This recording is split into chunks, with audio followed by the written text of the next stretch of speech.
him because he recognized that his behavior at the time had been unacceptable. During the meal, Kevin was thankful for the food and the people he knew at the mission. He mentioned some names as well. A meal at the mission means to share a moment with each other, to share the dignity of being alive. Kevin's soul needs more prayer. That's what we know, and the community will be praying for him. We don't know if this will ever take away the sense of defeat we are experiencing now. One thing we know, that is, if God ever takes time to invite Kevin over for dinner, Kevin will be thankful, and he will receive with gratitude whatever God will offer him. The icon of the Trinity, we know, has an empty place at the table. If God ever invites Kevin, Kevin would not refuse, and he would know how to behave in his presence, with gratitude, asking for forgiveness, and being thankful for any good thing that touched his life. That's the truth we know and will always remember. Thank you for listening to our Parables of Community, Asceticism of the Open Door. These parables are the precious pearls that God bestows on the church when it risks opening its door to the stranger. We hope that they will inspire you to discover the presence of the kingdom in your own parishes and life. This has been a listener-supported presentation of Ancient Faith Radio.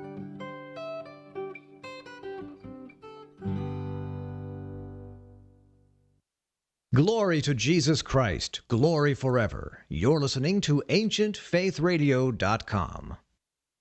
He will be a staff for the righteous with which for them to stand and not to fall. And he will be the light of the nations and the hope of those whose hearts are troubled. All who dwell on the earth will fall down and worship him, and they will praise and bless and celebrate with song the Lord of spirits. 1 Enoch chapter 48, verses 4 through 5. The modern world doesn't acknowledge, but is nevertheless haunted by spirits, angels, demons, and saints.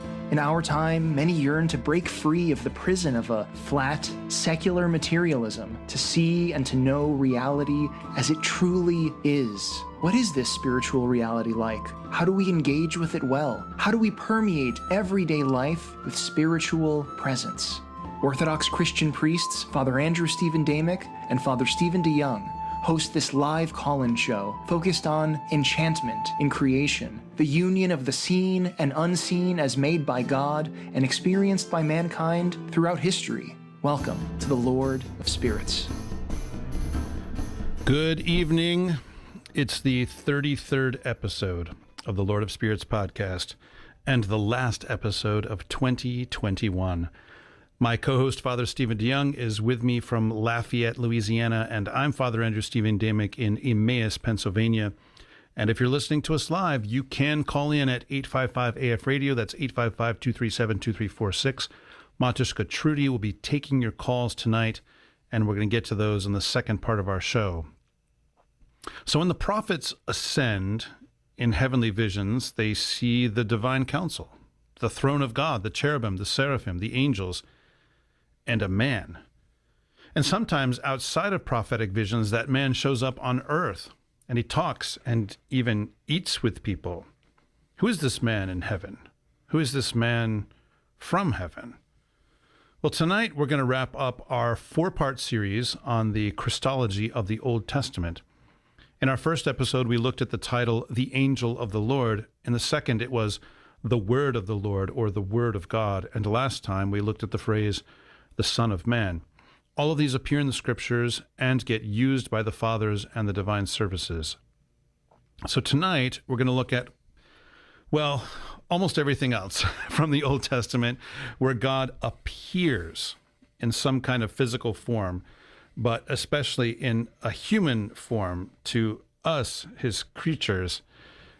Father Stephen, I was told that no one has ever seen God ever, like ever. So what's going on? Except for all the times that they do. Yeah, right, exactly. Right. Yes, it is the eve of Christmas Eve. Yes, Christmas Eve. Yes, and so this is our Christmas Eve episode, Christmas Eve squared. Yeah. And I want to try something. Okay, right? I'm ready for anything. The revival of Dexter at the beginning of each episode, they show us in quick succession these 1-second clips from later in the episode. Oh. Right, to like tease what's going to happen and get you interested. Okay. So I want to tell people that if they stay tuned tonight, they will hear about the pleasing man they will hear about the cherubim zodiac. And they will get another example of why time and space don't exist. There we go. So stick with us, everyone. Yes. So that's what awaits you. Yes. And as you're about to found your new prog rock band, you can call your lead singer Cherubim Zodiac. Yes. Yes. You can find a way to work. I'll call your first album Pleasing Man. You could work this all in. So yeah. And one of the ways of talking about this that we mentioned way back in the episode about God's body, which was what, like the 5th or 6th episode or something? I don't even remember. No, it was early this year, but we had done a few months. Yeah, we had done a few months of stuff. Oh, okay. Yeah. It all blurs together. Anyway, it does.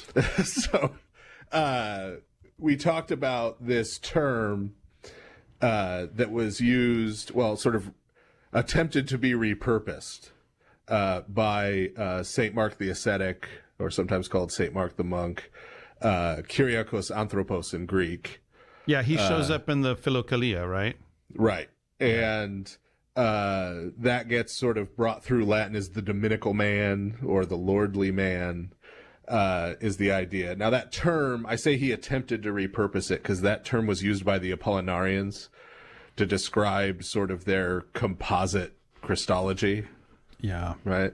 And St. Mark tried to sort of take the terminology and repurpose it, and it didn't really catch on. Right? So the other later fathers didn't sort of pick up on it and use it the way he did. But it was a way for him to talk about the, in scare quotes, pre-incarnate Christ. More on that later. Places where the second person of the Holy Trinity, outside of the incarnation in the New Testament, appears in bodily form. Right. It seems to have some sort of particularly human bodily form.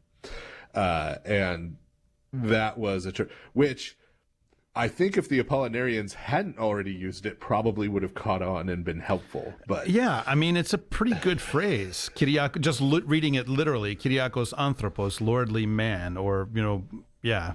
I mean, it works, but unfortunately heretics got a hold of it and wouldn't let go. Poisoned the well, as yes. it were. Right. Yeah. So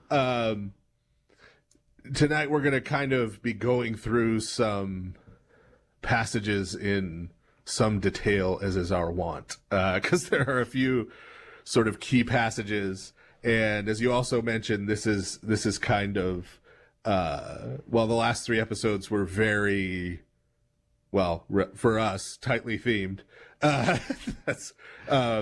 This one we're going to touch on a lot more stuff along the way.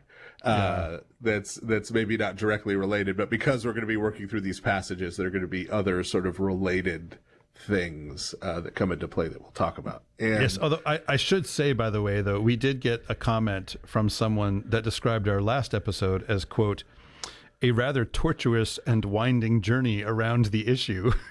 Oh, so, well, that's cool. Yeah, so not everybody thinks it was very focused. Those are my favorite comments. Okay. Well, that's why I put it for us. Yeah, for us, exactly. Yes, for us, it was good. Yeah, I mean, I think that part of the reason that it comes to be that way is that if we just simply say, okay, here's the question and here's the answer, good night, everybody, that we miss the way that the answer needs to be received, right? And often there's a whole lot of unlearning what you have learned kind of thing that we have to do along the way. So I don't know. I'm not going to make any apologies for our rather torturous and winding journey around the issue. But God bless you, reviewer. Thank you very much for that. Yeah, no. Yeah. I mean, that reminds me of someone asked Alfred Hitchcock once why nobody in his movies ever called the police.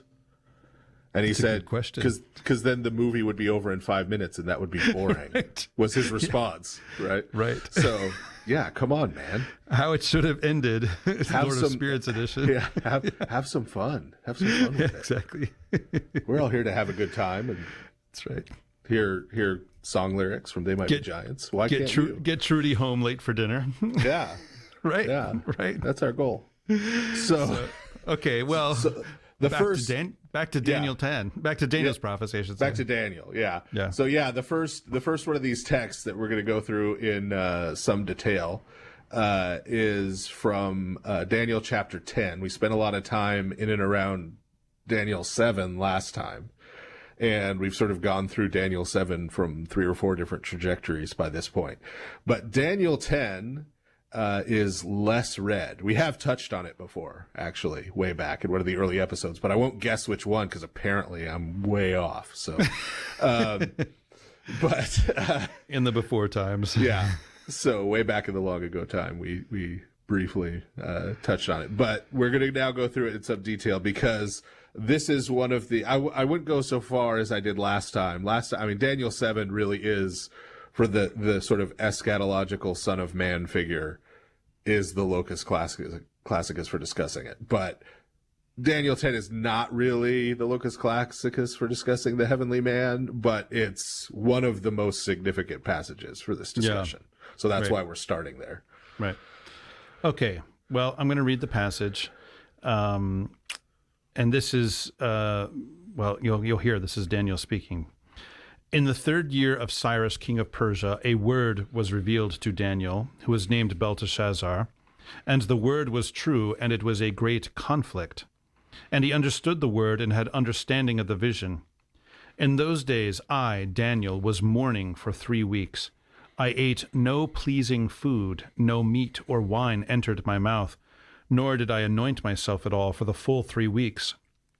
On the 24th day of the 1st month, as I was standing on the bank of the great river, which is the Tigris, I lifted up my eyes and looked, and there suddenly appeared a man clothed in linen, with a belt of fine gold from Uphaz around his waist. His body was like a beryl, that's B-E-R-Y-L, the gem. His body was like a beryl, his face like the appearance of lightning, his eyes like flaming torches, his arms and legs like the gleam of burnished bronze, and the sound of his words like the sound of a multitude. And only I, Daniel, saw the vision. For the men who were with me did not see the vision, but a great trembling fell upon them, and they fled to hide themselves. So I was left alone and saw this great vision, and no strength was left in me. My fair appearance was fearfully changed, and I retained no strength. Then I heard the sound of his words, and as I heard the sound of his words, I fell on my face in deep sleep with my face to the ground. And behold, a hand touched me, and set me trembling on my hands and knees. And he said to me, O Daniel, favored man, in the Greek Old Testament, man of desires, understand the words that I speak to you and stand upright, for now I have been sent to you. And when he had spoken this word to me, I stood up trembling. Then he said to me, Fear not, Daniel, for from the first day that you set your heart to understand and humbled yourself before God, your words have been heard, and I have come because of your words. The prince of the kingdom of Persia withstood me 21 days, but Michael, one of the chief princes, came to help me. For I was left there with the kings of Persia, and came to make you understand what is to happen to your people in the last days, for the vision is for days yet to come. When he had spoken to me according to these words, I turned my face toward the ground and was mute, and immediately one having the likeness of the sons of Adam touched my lips. Then I opened my mouth and spoke. I said to he who stood before me, O my Lord, by reason of the vision, pains have come upon me, and I retain no strength. How can my Lord's servant talk with my Lord? For now no strength remains in me, and no breath is left in me. Again, one having the appearance of a man touched me and strengthened me. And he said, O favored man, again, man of desires, fear not, peace be with you, be strong and courageous. And as he spoke to me, I was strengthened and said, Let my Lord speak, for you have strengthened me. Then he said, Do you know why I have come to you? But now I will return to fight against the prince of Persia. And when I go out, behold, the prince of Greece will come. But I will tell you what is inscribed in the book of truth. There is none who contends by my side against these, except Michael, your prince. So that's the vision. Yes, and I'm making Father Andrew read these long passages because I have to save my voice for nativity services. So I'm just is that what it is? Throwing him right under the bus. That's true. I'm a second priest now, so I don't really have anything I have to do. Yeah. So, And that's the whole of chapter 10, everybody, by the way. Yeah, that's the whole chapter. And you may have noticed, and as it was mentioned, it's in the first person. And we briefly mentioned before, and we'll only touch on it briefly now, but the book of Daniel is kind of a mess. Textually. Yeah. It switches between third person and first person. People are already, at least a lot of people listening to this are probably already aware that the Greek version is very different than we'll call it the other version, because the other version, the older version, is part in Hebrew and part in Aramaic, and it switches back and forth at 2 points, one of which is exceedingly arbitrary, that it just all of a sudden switches to Aramaic. It starts out in Hebrew, switches to Aramaic at a seemingly completely arbitrary point, and then switches back to Hebrew for the last couple of chapters. And there are like 1,000 theories, because journal articles have to be published and dissertations have to be written. On why this is and how this is happening. There's a Dutch scholar who spent his whole career like just writing about this issue. So, and the realizer, I mean, nobody knows for sure, right? Why exactly and what's going on. And a lot of the theories are that these are different pieces that came together later, that started out separate, et cetera, et cetera, et cetera. But there are sort of through lines. The only reason I bring that up here is that as we're now going to be talking about it and interpreting it, we are going to be interpreting it in the context of the book of Daniel as a whole. Right. So we're taking for granted that this has some connections to what comes before it, at least. We're not going to talk too much about what comes after it, but at least what comes before it. And yes, there are those folks, not just confined to 19th century Germany, who would say, you can't do that because it's written by 8 different people, at least 2 of whom were women. And but that's where we're going to go, because and the reason for that, the justification for that, is that as Orthodox Christians, the version of the text that has authority for us, the version of the text that's important to us, is the version of the text that is used and read in the church. Right. So it doesn't matter what the historical process was that got us there. It's that form of the text. Right. This is the one we've actually received. Right. That's the one that has authority for us, not any hypothetical or even real earlier versions, right, when they're found. Right. So all that said, we'll kind of go through and make some comments, go back through what Father Andrew just read sort of in toto about this vision. So you commented as you were going through on the man of desires thing. Yeah, right. Which, if folks have been going to liturgy the last couple of weeks, they've probably heard that title a few times. Yep. And man of desires is really vague in English. Yeah, right? and even like the explanations that I've read for it, like for instance, I copied out the one that's from. This is from the Synexadion that's in the Great Horologion, the Greek tradition one. And it says this about this.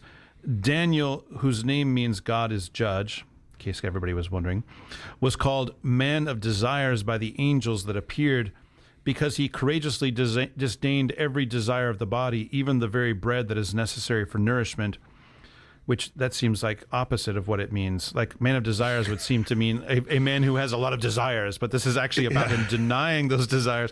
And then it says, furthermore, he received this name because in his longing for the freedom of those of his tribe and his desire to know their future condition, he ceased not supplicating God, fasting and bending the knee 3 times a day, which that's a little bit more, makes a little bit more sense with, the idea of him being a man of desires. But that's not quite what it means, right? And either, right. What is it, Aramaic or which is it, Aramaic or Hebrew here, or Greek?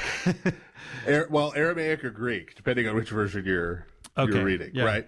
All But yeah, and this the contrast you're pointing out in that surface reading of the Synaxarion in English is even more pronounced in Greek, because the word that's translated desire in the Greek version of this is a form of epithemia, which is epithemia is what's used for like passions. Yeah. Right? Like Right. desires in that sense. Right. Yeah, And so like he- then Yeah. it's saying he's called the man of desires because of his asceticism. And you're like, what? Huh? Yeah. Right. Right. Right. So what's going on is actually not sort of a weird opposite contradiction, but a kind of wordplay. Right? Yes. Because whenever you see, this is a general tip, when you see in an English translation, an English biblical translation of Greek, when you see of, right, that's a punt. Right? Because what that means is you have a word that's in the genitive. And the Greek genitive can be used in lots of different ways.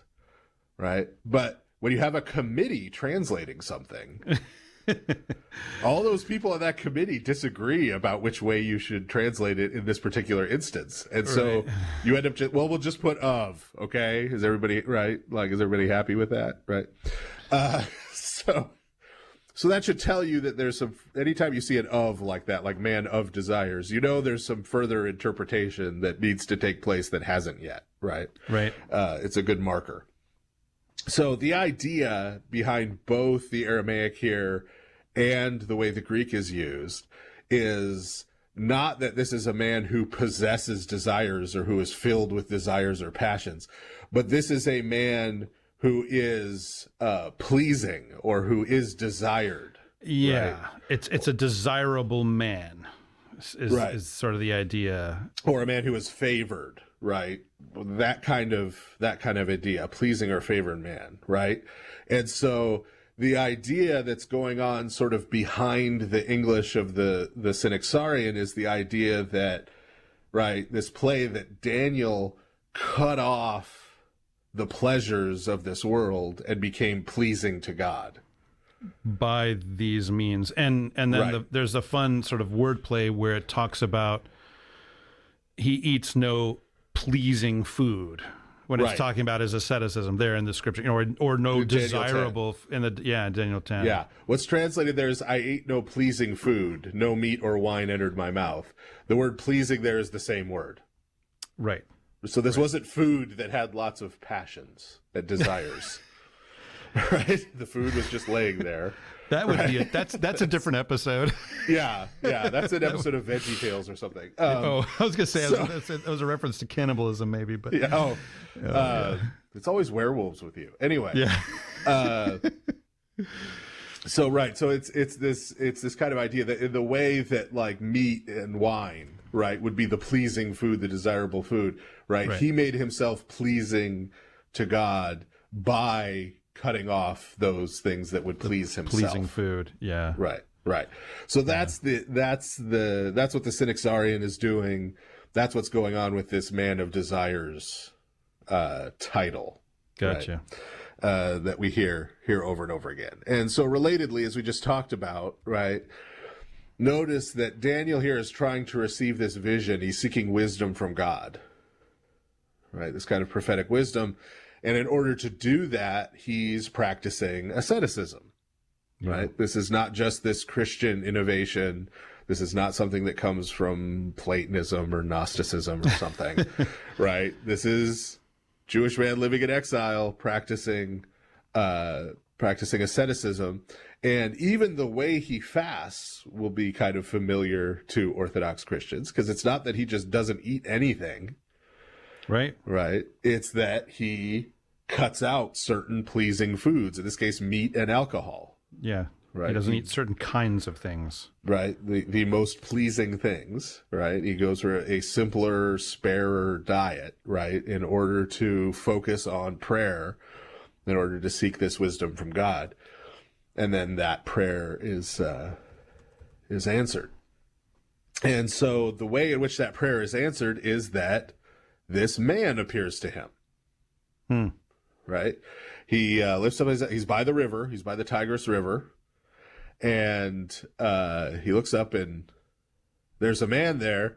But even though he's identified at first as a man, the description, right, his clothes is okay, right, that he's got, a linen garment and a gold sash, right?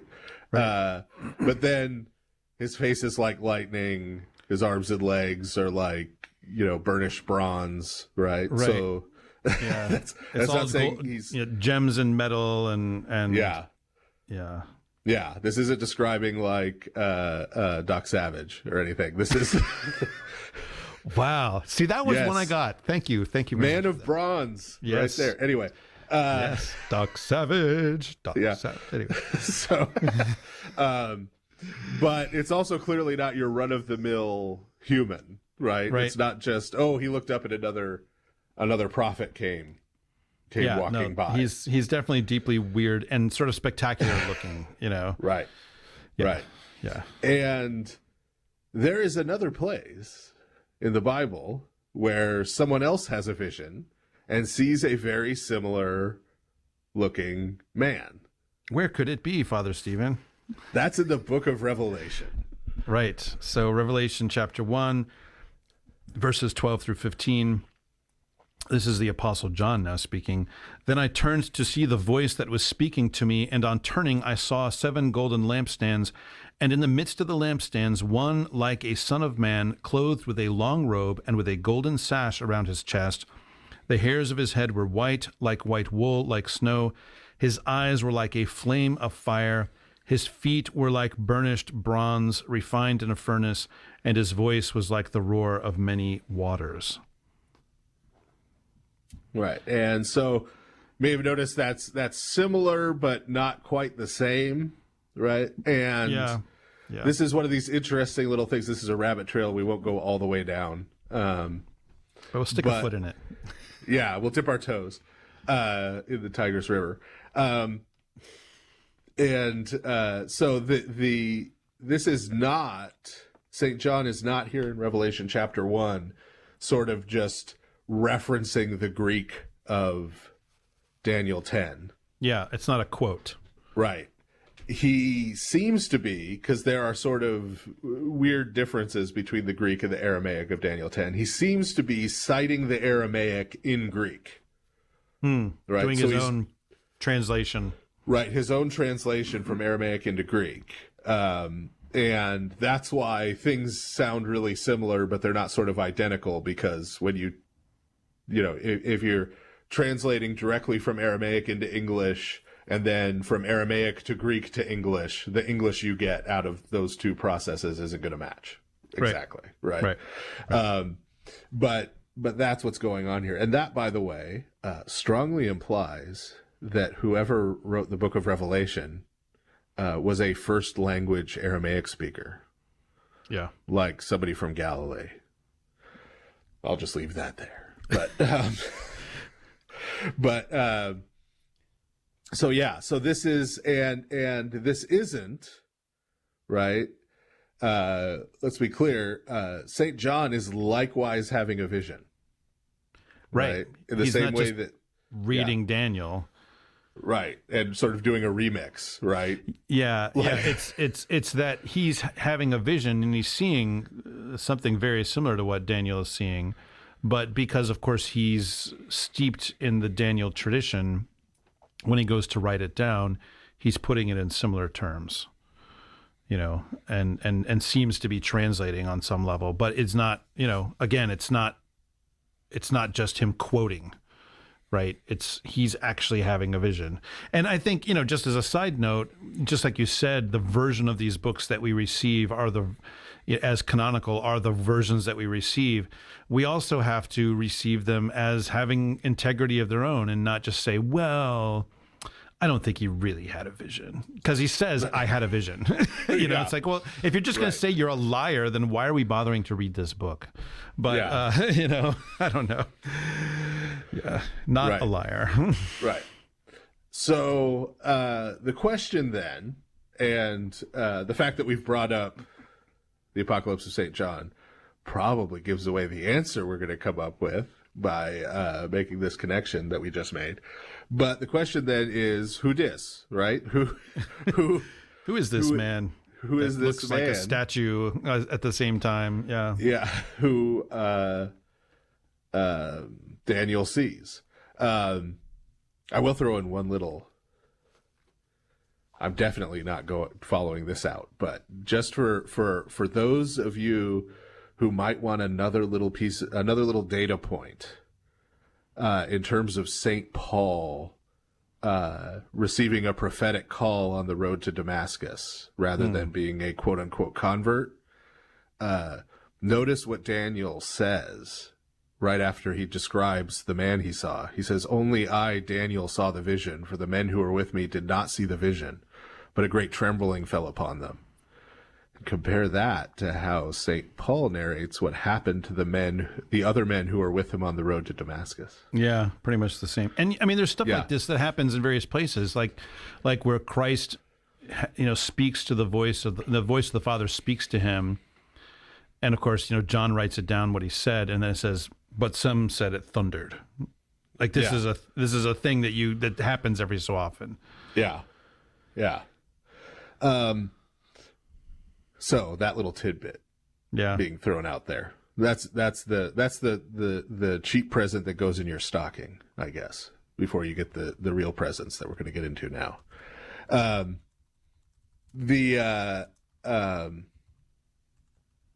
In terms of who this is, we've got some candidates sort of in the context. There are some angelic beings, some divine beings who we've already seen in Daniel and who we've seen in the immediate context. So one candidate might be Saint Michael, the archangel, right? Right. And of course, we can kind of rule him out right off the bat because twice here in this vision, the man who we're identifying refers to Saint Michael in the third person. Yeah, so that wouldn't work. As someone who is with him and someone who's on his side, right? So it can't be him. Right. So next candidate might be the Archangel Gabriel, after whom my parish is named, right? Those two are put in context, and Saint Gabriel does appear in Daniel, but here's the problem. He just appeared in Daniel. Right. So if he was mentioning him again, it would just say, "And Gabriel came to me again," or something like that. Right. He wouldn't give this description and fall on his face and have this extreme reaction to seeing somebody who he just saw twice. Plus, when Gabriel's mentioned in Daniel 8:16, Daniel says this, "And I heard a man's voice between the banks of the Ulai, the river, and it called, 'Gabriel, make this man understand the vision.'" So there's the voice, this man's voice, who is giving Gabriel orders. Right. So, and that voice is coming from the river by which Daniel now sees this man. Right. That's the beginning of chapter 10. Right. And so it makes sense that if we're reading this through, that we would say, oh, this man who he now sees must be the man who was talking to Gabriel in 8:16. Yeah, exactly. Right. Now he's seeing him at the river. So that rules out the two of them. But we also get this other clue in terms of the context of Daniel, and that's that there are actually 3 descriptions of this man in chapter 10 that you read, not just the one, right? The one is the most detailed. Right.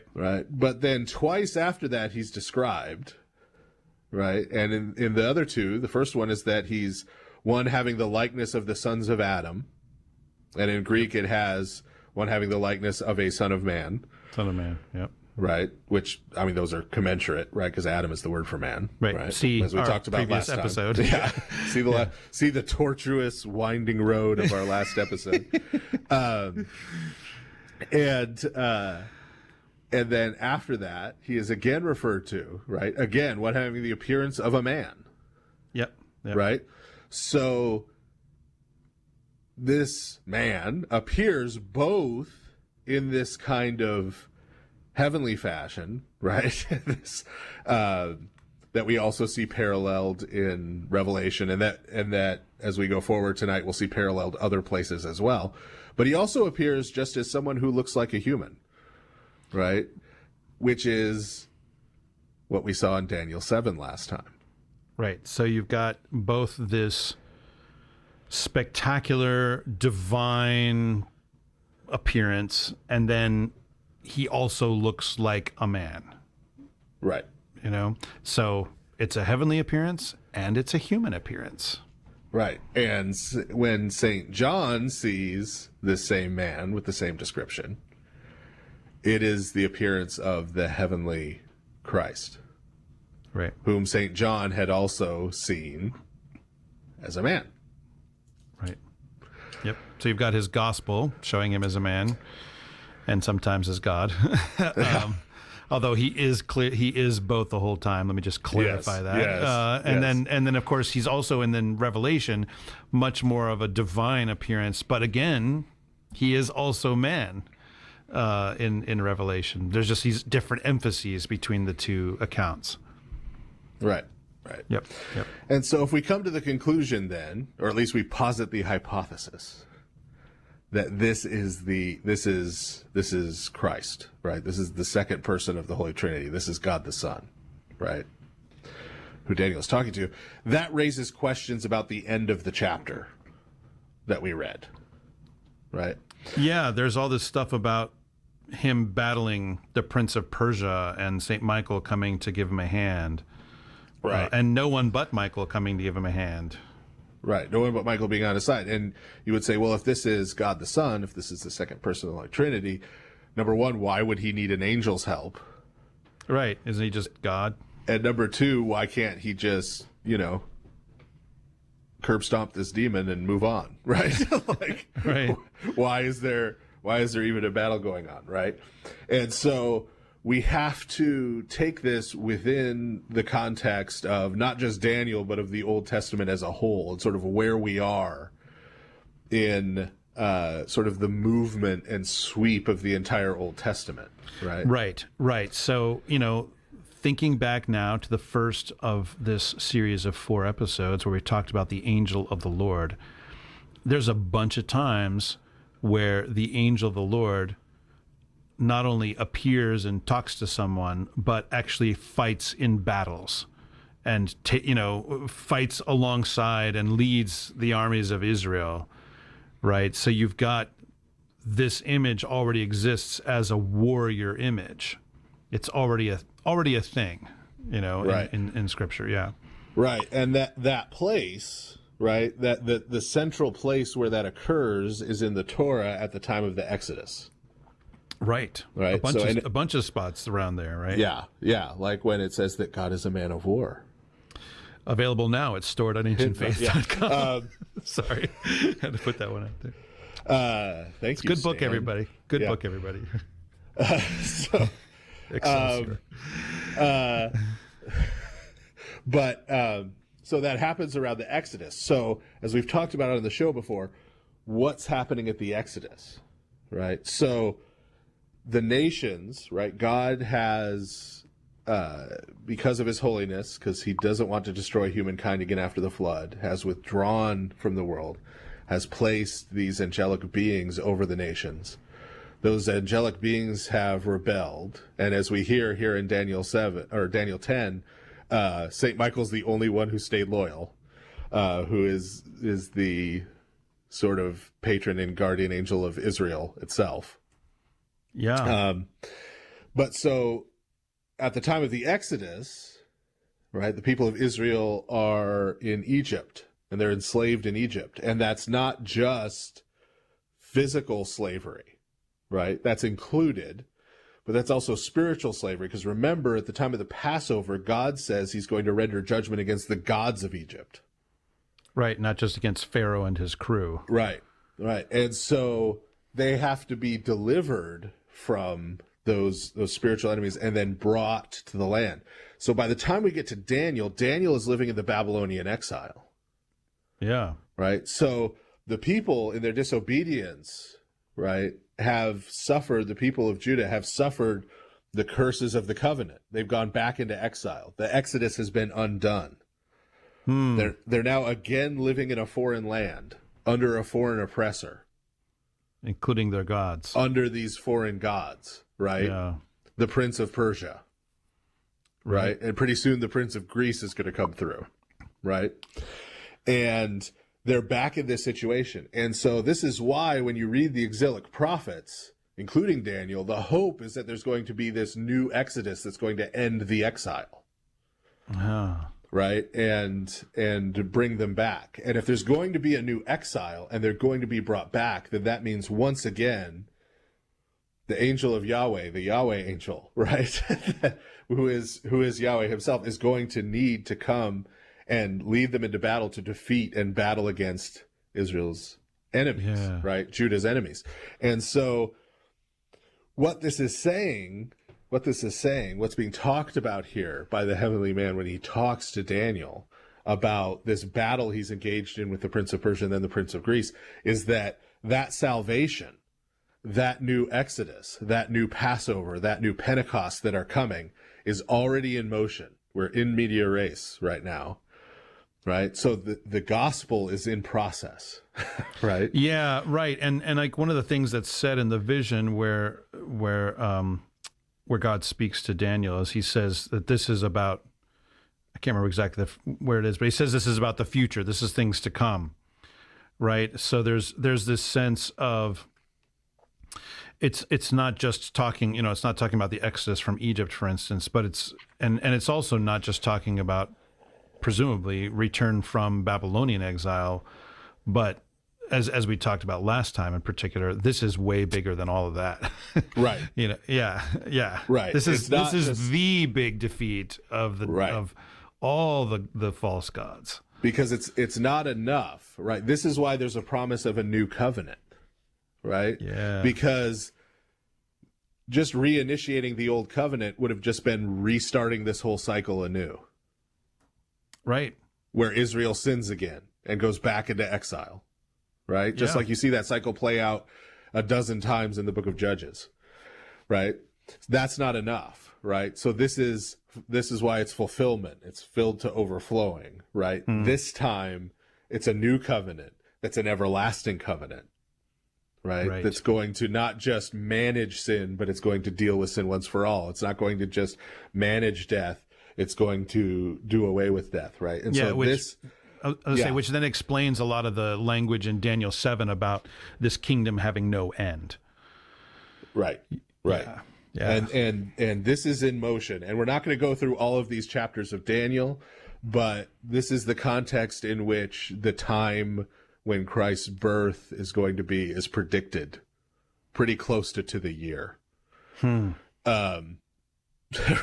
So this process is in motion, right? We talked about how the word gospel is the report of a victory, right? Christ's victory.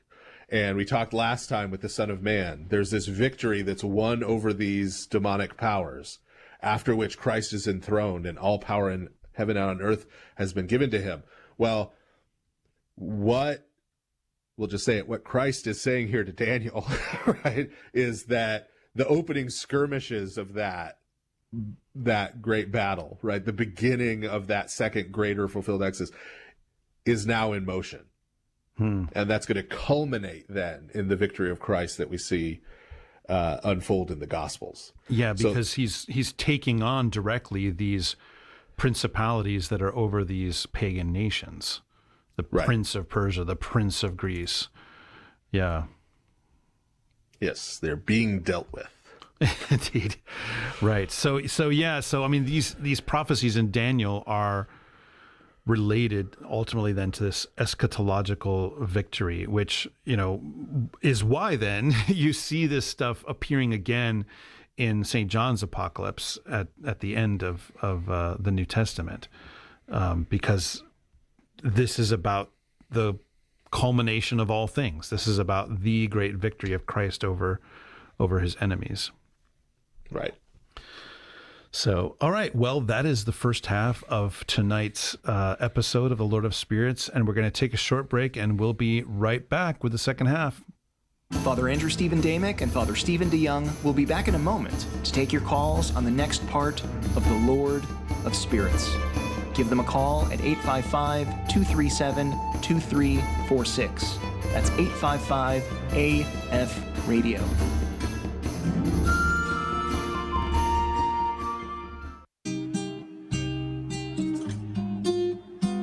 Are you curious about the Orthodox Christian faith? Do you have questions about Orthodox Christianity that you can't trust strangers in internet forums to answer? Are you an Orthodox Christian looking for a reliable first place to send your interested friends? Do you need help finding an Orthodox church near you? My name is Father Paul Hodge. I serve in the Antiochian Orthodox Christian Archdiocese of North America. My name is Father Joseph Lucas. I serve in the Orthodox Church in America. My name is Father Anthony Cook. I serve in the Greek Orthodox Archdiocese of America. And I'm Father Andrew Stephen Damick, Chief Content Officer of Ancient Faith Ministries and a priest of the Antiochian Archdiocese. And we're the Orthodox Intro team. If you're looking for a first stop online to get an introduction to the Orthodox faith, A place to get answers to questions from qualified Orthodox Christian clergy, A place to send your friends and not just toss them into the chaos of the internet. A place to get help finding an Orthodox parish and get plugged into an actual Orthodox community, then point your web browser at orthodoxintro.org. OrthodoxIntro.org is a free service of Ancient Faith Ministries and made possible by our donors. It's an Orthodox on-ramp to the Christian life. Again, that's OrthodoxIntro.org.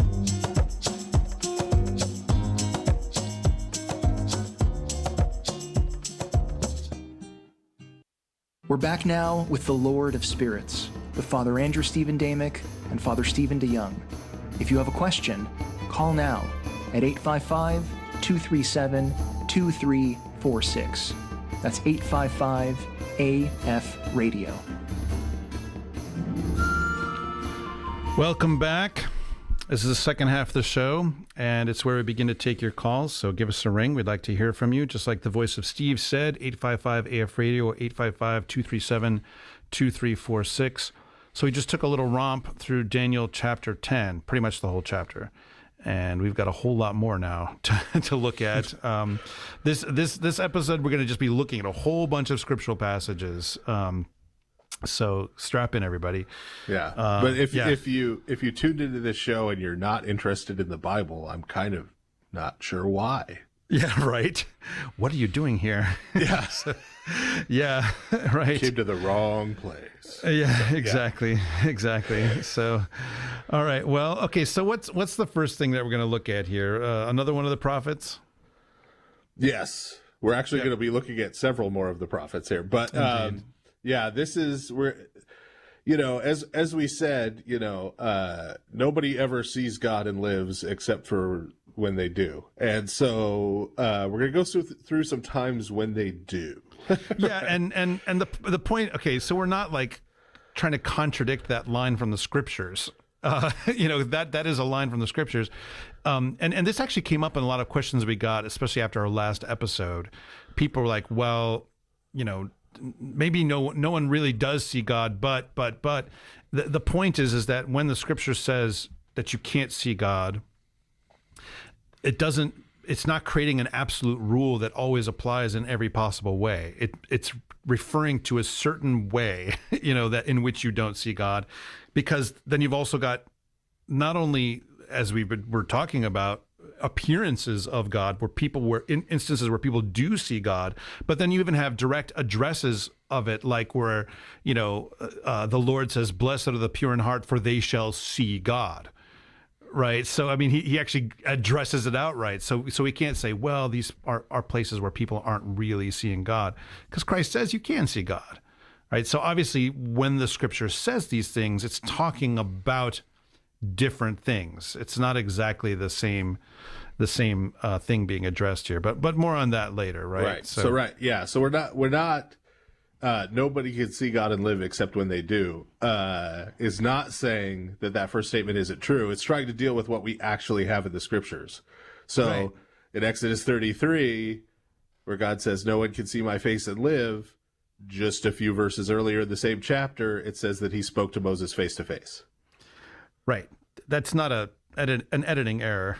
Right. So that's there. So we have to, and a big part of what we're doing, not just in this episode, but in all 4 of these episodes about Christ in the Old Testament, is explaining how that works. Because the revelation of Christ that becomes clear in the New Testament is what explains all this. Right. Right. It's what makes all this make sense. If you didn't have it, right, the Hebrew Bible by itself, there's lots of things that don't make sense. Yeah. And that's why when you get into rabbinical Judaism, right, when you study rabbinical Judaism, you look at just like the Talmud, what you find are dozens of different rabbis, all of whom are incredibly revered, who all have radically different opinions and different ways of solving all these problems in the Hebrew Scriptures. Yeah. And it's just a constant conversation and debate because there's no single through line and resolution, right? Yeah. So Christianity... Unless you have Christ.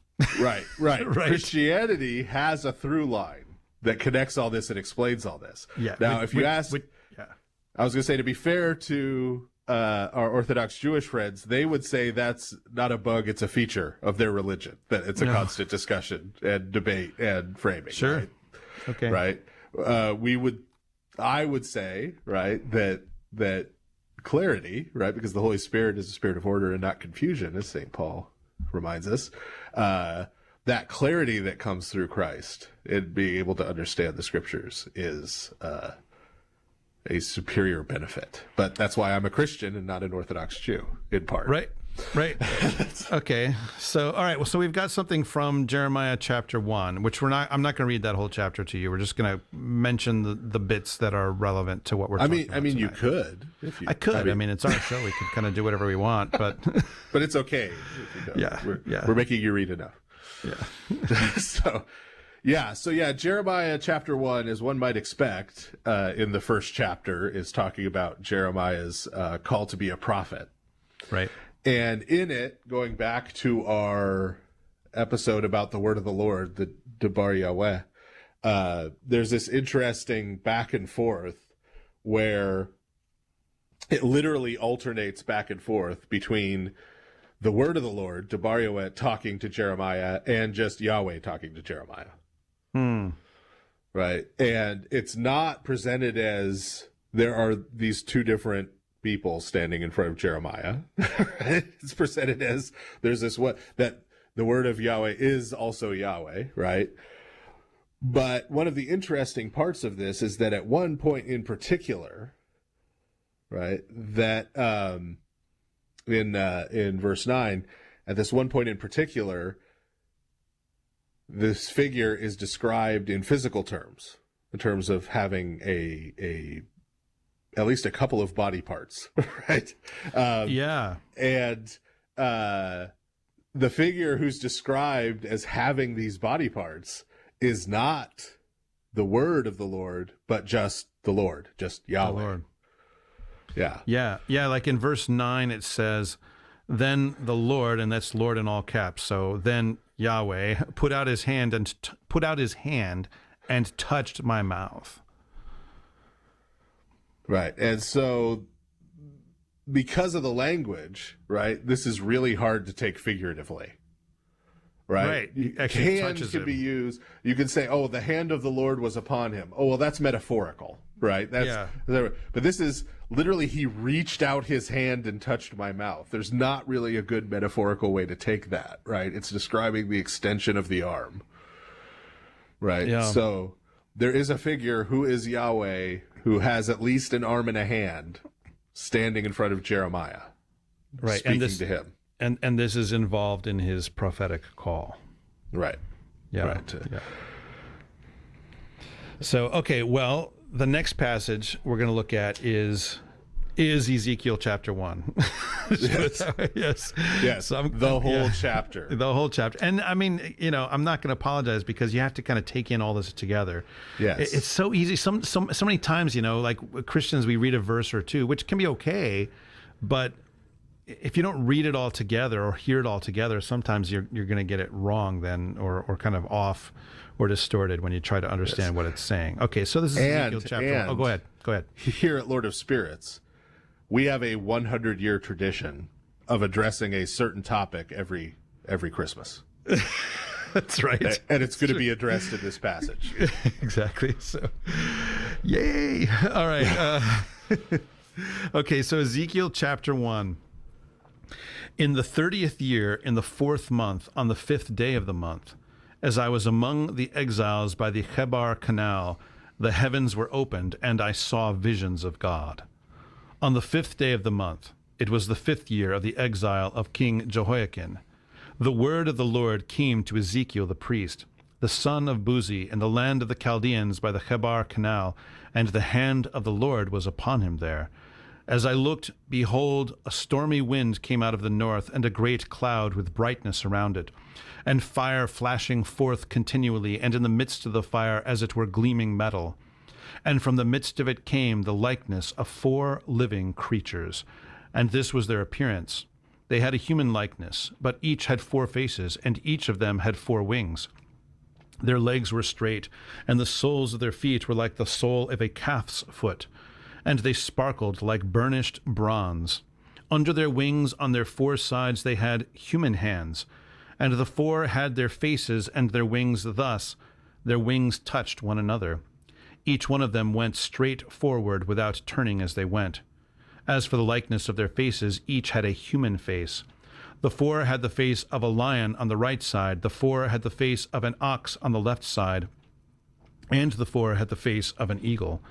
Such were their faces, and their wings were spread out above. Each creature had 2 wings, each of which touched the wing of another, while 2 covered their bodies, and each went straight forward. Wherever the Spirit would go, they went, without turning as they went. As for the likeness of the living creatures, their appearance was like burning coals of fire, like the appearance of torches moving to and fro among living creatures. And the fire was bright, and out of the fire went forth lightning. And the living creatures darted to and fro like the appearance of a flash of lightning. Now, as I looked at the living creatures, I saw a wheel on the earth beside the living creatures, one for each of the 4 of them. As for the appearance of the wheels and their construction, their appearance was like the gleaming of beryl, and the 4 had the same likeness, their appearance and construction being as it were a wheel within a wheel. When they went in any of their 4 directions, without turning as they went. And their rims were tall and awesome, and the rims of all 4 were full of eyes all around. And when the living creatures went, the wheels went beside them, and when the living creatures rose from the earth, the wheels rose. Wherever the Spirit wanted to go, they went, and the wheels rose along with them, for the spirit of the living creatures was in the wheels. When those went, these went, and when those stood, these stood, and when those rose from the earth, the wheels rose along with them, for the spirit of the living creatures was in the wheels. Over the heads of the living creatures there was the likeness of an expanse, shining like awe-inspiring crystal, spread out above their heads. And under the expanse their wings were stretched out straight, one toward another, and each creature had 2 wings covering its body. And when they went, I heard the sound of their wings like the sound of many waters, like the sound of the Almighty, a sound of tumult like the sound of an army. When they stood still, they let down their wings, and there came a voice from above the expanse over their heads. When they stood still, they let down their wings. And above the expanse, over their heads, there was the likeness of a throne, in appearance like sapphire, and seated above the likeness of a throne was a likeness with a human appearance. And upward from what had the appearance of his waist I saw, as it were, gleaming metal, like the appearance of fire enclosed all around. And downward from what had the appearance of his waist I saw, as it were, the appearance of fire, and there was brightness around him, like the appearance of the bow that is in the cloud on the day of rain. So was the appearance of the brightness all around. Such was the appearance of the likeness of the glory of the Lord. And when I saw it, I fell on my face, and I heard the voice of one speaking. Wow. Wheels in the sky keep on turning. Thank you so much for making references that I get. I try appreciate once that. in a while. Thank you. Yes. Of course, some of them whiz past you, so you don't even realize you didn't get them on true. occasion. So I'm okay with that too. But Journey references I will get, especially with songs like that. Yeah. So, right. Yeah. So you got, you've got these 4 living creatures. What's going on with that? And then, especially if you are familiar with this podcast, and this is not your first episode, when you see wheels with eyes, you know that's the throne of God. yes. Right. So that at least kind of gives us a sense of where we're looking at. Not UFOs. Definitely not aliens. Yeah. Yes. Right. So this is part of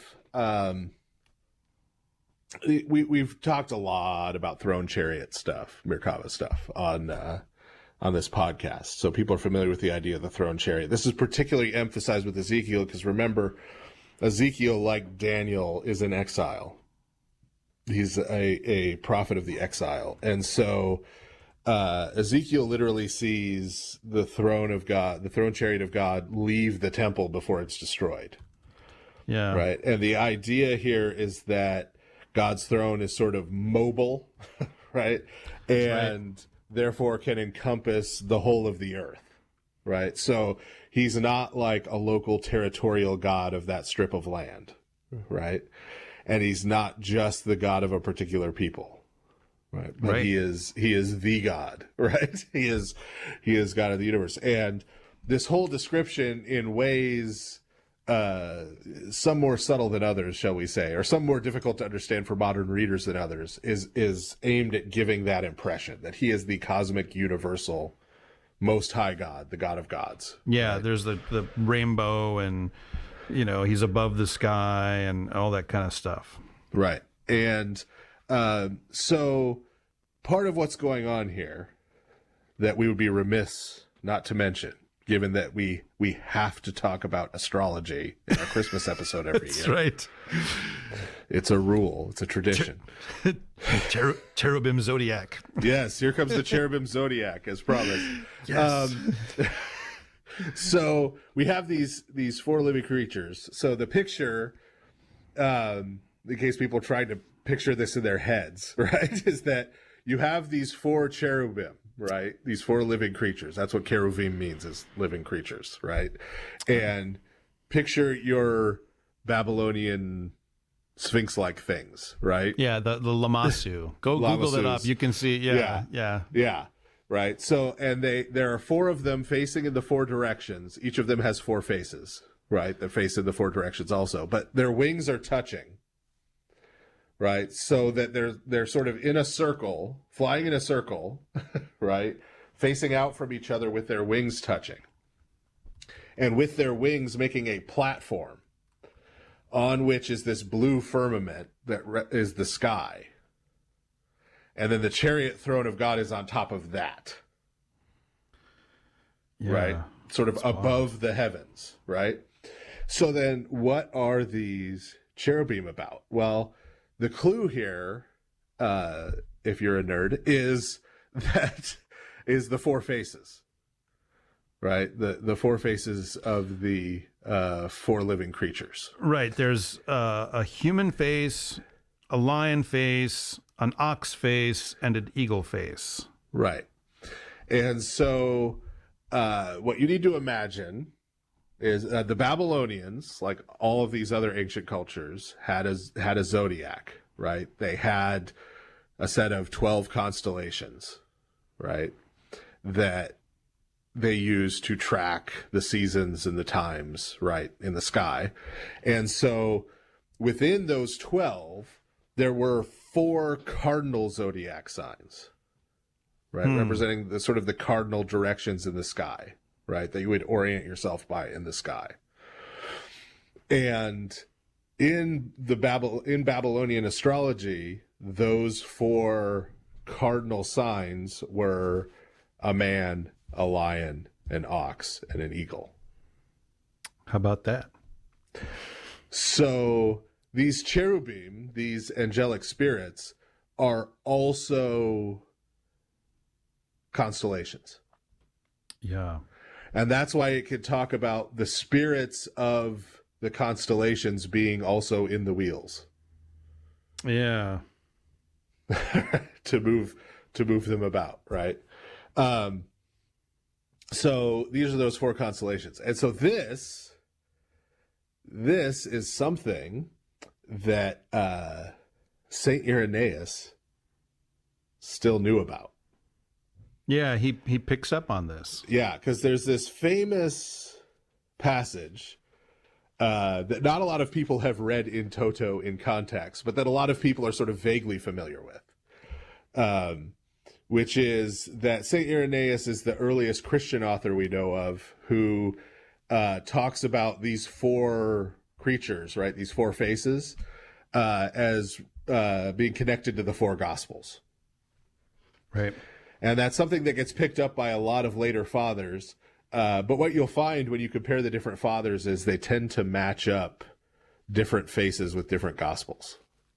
Huh. Right?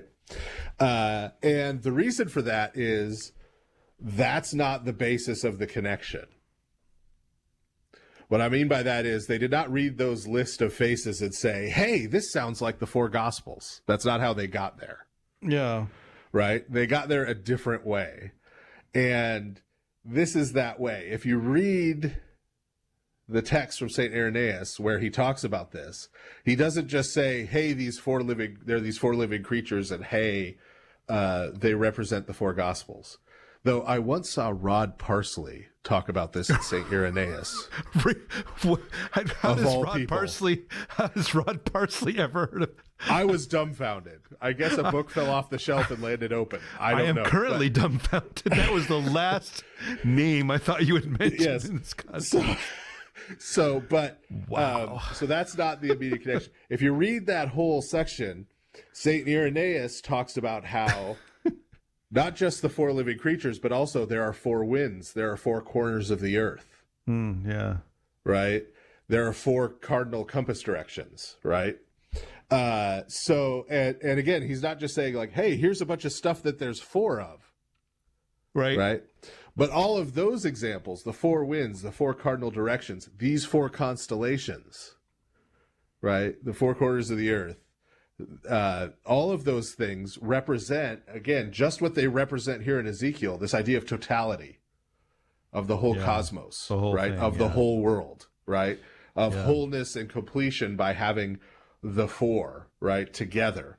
And it's from there that St. Irenaeus goes to, and therefore, this is why it is appropriate and fitting that we have 4 Gospels. Now, does he identify a particular face with each Gospel, or He does, but he does that sort of last, right? I see. Okay. And so the later fathers who pick up on him all agree with his basic point, but then match them up differently. Interesting. Right. Yeah, because I know that in like iconography, especially like manuscript iconography in the West, it gets pretty consistent where you get the man is Matthew, the eagle is John, the ox is Luke, and then the lion is Mark.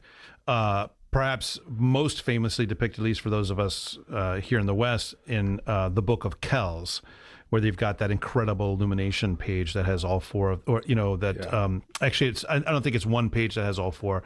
There it might be, but anyways, it's in there, and then I think it's in the Lindisfarne Gospels as well. But I mean, it's all over the place. You get those images lined up in exactly that way in a lot of iconography. Right. And I believe, and someone can actually me on this, because as is well known, once you get to the 4th century AD, I lose all interest in the world.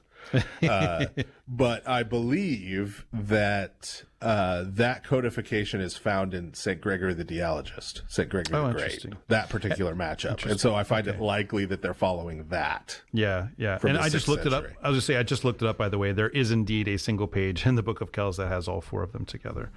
So, which is really cool, by the way. Look, if you just Google up Book of Kells, Kells, Gospel Animals, and you'll see the picture I'm talking about. It's pretty neat, everybody.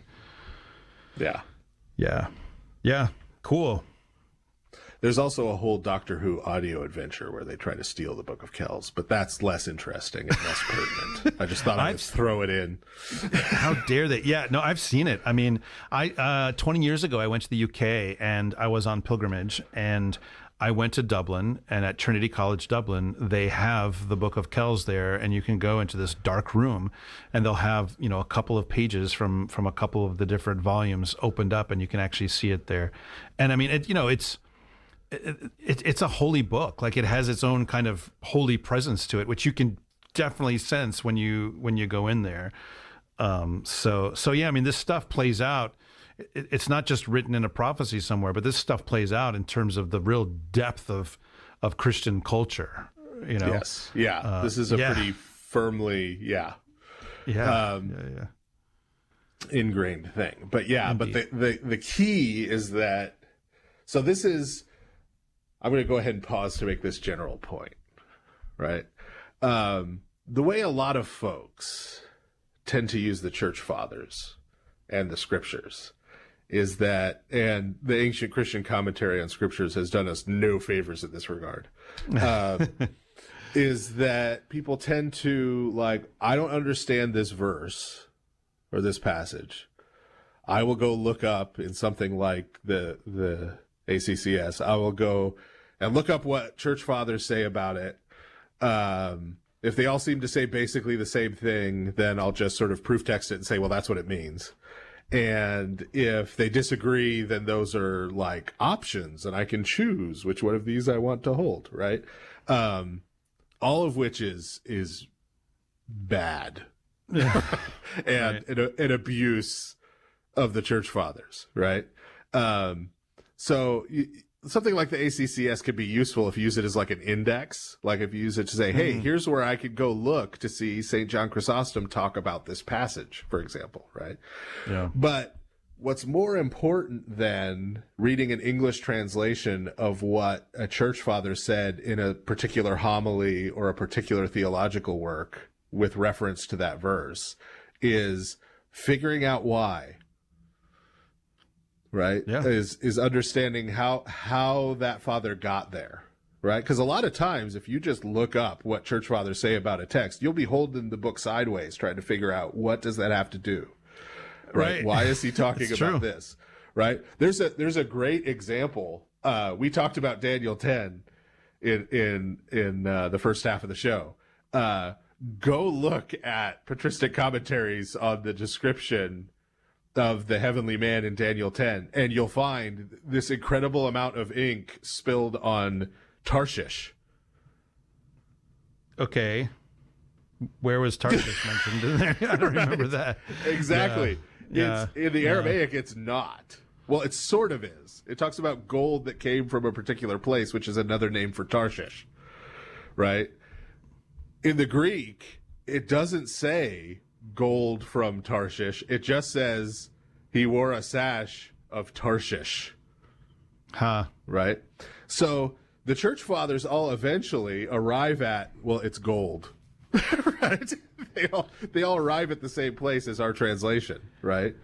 But because they're looking at this sort of odd Greek translation, they have to spill a lot of ink to explain, well, they got gold from Tarshish, and et cetera, et cetera, et cetera, all to come back to it's a gold sash. Yeah. Right? But so if you just go and look at that, proof text it, and say, oh, well, this is a man from Tarshish or something, like, you're going to be way off. Right. Right? Yeah. You have to find out, what are they looking at? What are they seeing? What are they doing? Why are they applying it this way? Right? What is their understanding? Right? So if you just look in this case at St. Irenaeus and say, well, St. Irenaeus says those four faces represent the four gospels. Right. Right? Meaning that's what was being communicated to Ezekiel. Ezekiel was supposed to see this vision and think, at some point, 500 years from now, right, 600 years from now, a group of four disciples of the Messiah will write the story of his victory over the powers of death and Hades. Yeah. And each of them will have a character similar to one of these faces, right? Obviously, that's not it, right? Right. Like, there's way more going on here. Right. And so just from reading the chapter, you can see that. Right. We have to delve into the original text and then see what St. Irenaeus said about it, and then figure out how he got there. And then this all kind of unfolds. Yeah. Right. This all kind of unfolds in front of us. Right. And we can get much more out of both the Bible and the church fathers. So end rant on that. All right. But I get to do that once in a while, I guess. Yeah. I mean, we're live. entitled. We're on live. Who can stop me? So somebody could cut my mic, I guess. But Trudy would never do that to you. no. She's sorely tempted all the time, I imagine. Yeah. But, Right. never actually pulls the trigger. Okay, so cherubim zodiac. So that covered. We had to talk about the cherubim zodiac for Christmas. We had to get some astrology in here. No, I'm not going to. I'll save it for next Christmas. Okay. So Last Christmas, you gave me me your heart. The very astrology, next day, no. you gave it away. Oh, yeah. So I'm trying to work in it. All I want for Christmas is you reference, and it's not coming to me. But I guess I just did one. Thank you. Anyway, Thank you very much. Yeah. Okay. So there's another. Yeah. There's another. Then there's another image that we wanted to focus on, and that's the one from verses 26 through 28, which is the which end. is actually germane to our topic tonight. So we're getting back from that torturous circumlocution back to perambulation, back to the topic at hand. Yes, and that is that who is ultimately seen once we have the throne described, and the sky and the constellations and the stars and the heavens and all of this described, then seated on the throne is the likeness of a human. Yeah, it's interesting the way that the scene kind of unfolds. It sort of pans upward, you know. Yes. It's very cinematic, and then boom, there's the one on the throne. And notice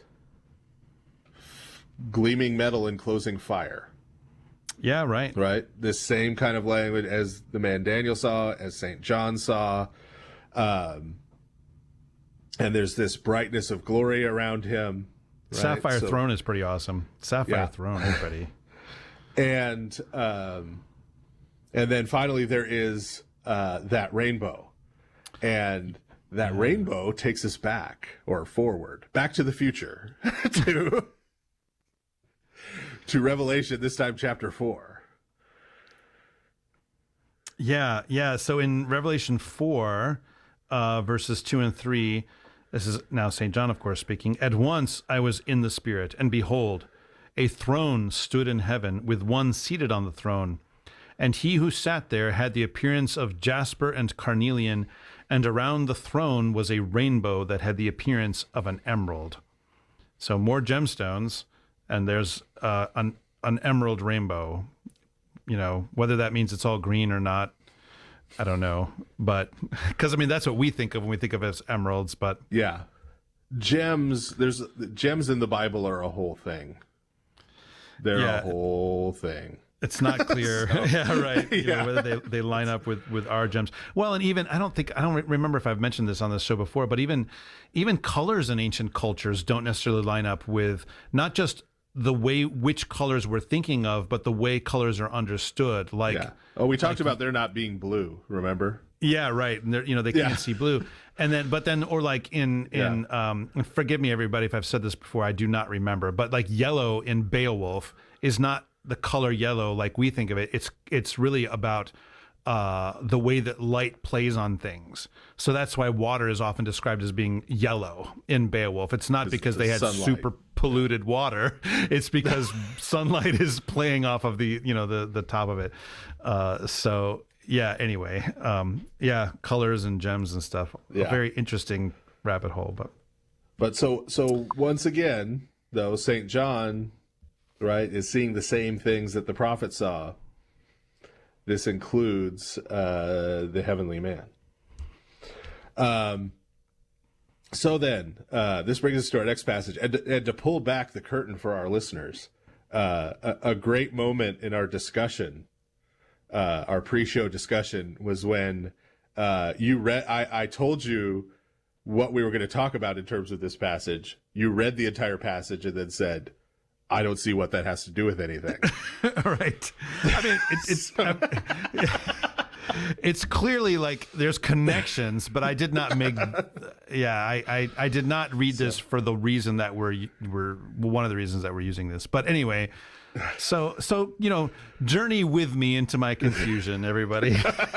So this is Exodus 24.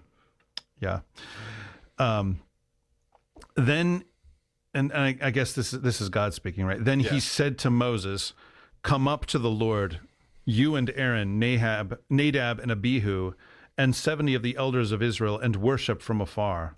Moses alone shall come near to the Lord, but the others shall not come near, and the people shall not come up with him." Moses came and told the people all the words of the Lord and all the rules. And all the people answered with one voice and said, "All the words that the Lord has spoken we will do." And Moses wrote down all the words of the Lord. He rose early in the morning and built an altar at the foot of the mountain, and 12 pillars according to the 12 tribes of Israel. And he sent young men of the people of Israel who offered burnt offerings and sacrificed peace offerings of oxen to the Lord. And Moses took half of the blood and put it in basins, and half of the blood he threw against the altar. Then he took the book of the covenant and read it in the hearing of the people. And they said, "All that the Lord has spoken we will do, and we will be obedient." And Moses took the blood and threw it on the people and said, "Behold the blood of the covenant that the Lord has made with you in accordance with all these words." Then Moses and Aaron, Nadab and Abihu, and 70 of the elders of Israel went up, and they saw the God of Israel. There was under his feet, as it were, a pavement of sapphire stone, like the very heaven for clearness. And he did not lay his hand on the chief men of the people of Israel. They beheld God and ate and drank. The Lord said to Moses, "Come up to me on the mountain and wait there, that I may give you the tablets of stone with the law and the commandment which I have written for their instruction." So Moses rose with his assistant Joshua, and Moses went up into the mountain of God. And he said to the elders, "Wait here for us until we return to you. And behold, Aaron and Hur are with you. Whoever has a dispute, let him go to them." Then Moses went up on the mountain, and the cloud covered the mountain. The glory of the Lord dwelt on Mount Sinai, and the cloud covered it 6 days. And on the 7th day he called to Moses out of the midst of the cloud. Now the appearance of the glory of the Lord was like a devouring fire on the top of the mountain in the sight of the people of Israel. Moses entered the cloud and went up on the mountain. And Moses was on the mountain 40 days and 40 nights. And just so you can, again, journey with me into my confusion and reenact it, you can now ritually participate in my confusion by listening to this. Father Stephen said, so this has a lot about the Eucharist, and everyone really needs to understand this as being foundational for our understanding of the Eucharist. And I was like, okay, well, I see blood, and there's an altar, but I'm not really sure what else is going on here with that. Yes. So, and it's a very Christmassy passage, you know, isn't it? The blood flying around and everything. Yeah. Right. So what this chapter is describing is the covenant ratification ceremony of the Old Covenant, the first covenant, the covenant of Sinai. So this is effectively the first Pentecost. Right. Yeah. We tend to think of Pentecost in the New Testament as the first Pentecost, but the day of Pentecost was already a feast. Yeah. It was right. The thing that happens in Acts is happening on an existing feast day, Pentecost. Right. This is the 50th day from the Passover. Right. And so this is that they've been brought out of Egypt, they've been brought to Mount Sinai, and now God is giving them the covenant. And this ritual that we see play out here that has two main parts is the ritual enactment of that covenant, right? Yeah. That represents the first Pentecost, and the coming of the Holy Spirit is the second Pentecost. And I definitely am not going to go down this trail now, but if we better understood the relationship between first Pentecost and second Pentecost ritually and what's going on in Acts, we would better understand what St. Paul is talking about when he talks about the Torah or the law and the Spirit. But anyway, we'll have to save that for a future episode. Yeah. So, but so the first part, I said there's sort of these two parts, right, to this covenant ratification ceremony. The first one involves the blood of the covenant, right? This is where the Old Testament, that phrase, the blood of the covenant, occurs, is in this chapter. And so what we have here with the blood, where half of it is taken and splattered on the altar, and then the other half gets sprinkled over the people, right? Right. That would be a very different theophany if we still did it that way. Right. Which, I mean, dry cleaning bills. Yeah. It's just not going to come out. Yeah. Yeah. Like, think about how often you have to change your vestments. But I mean, so some of this should be familiar to listeners.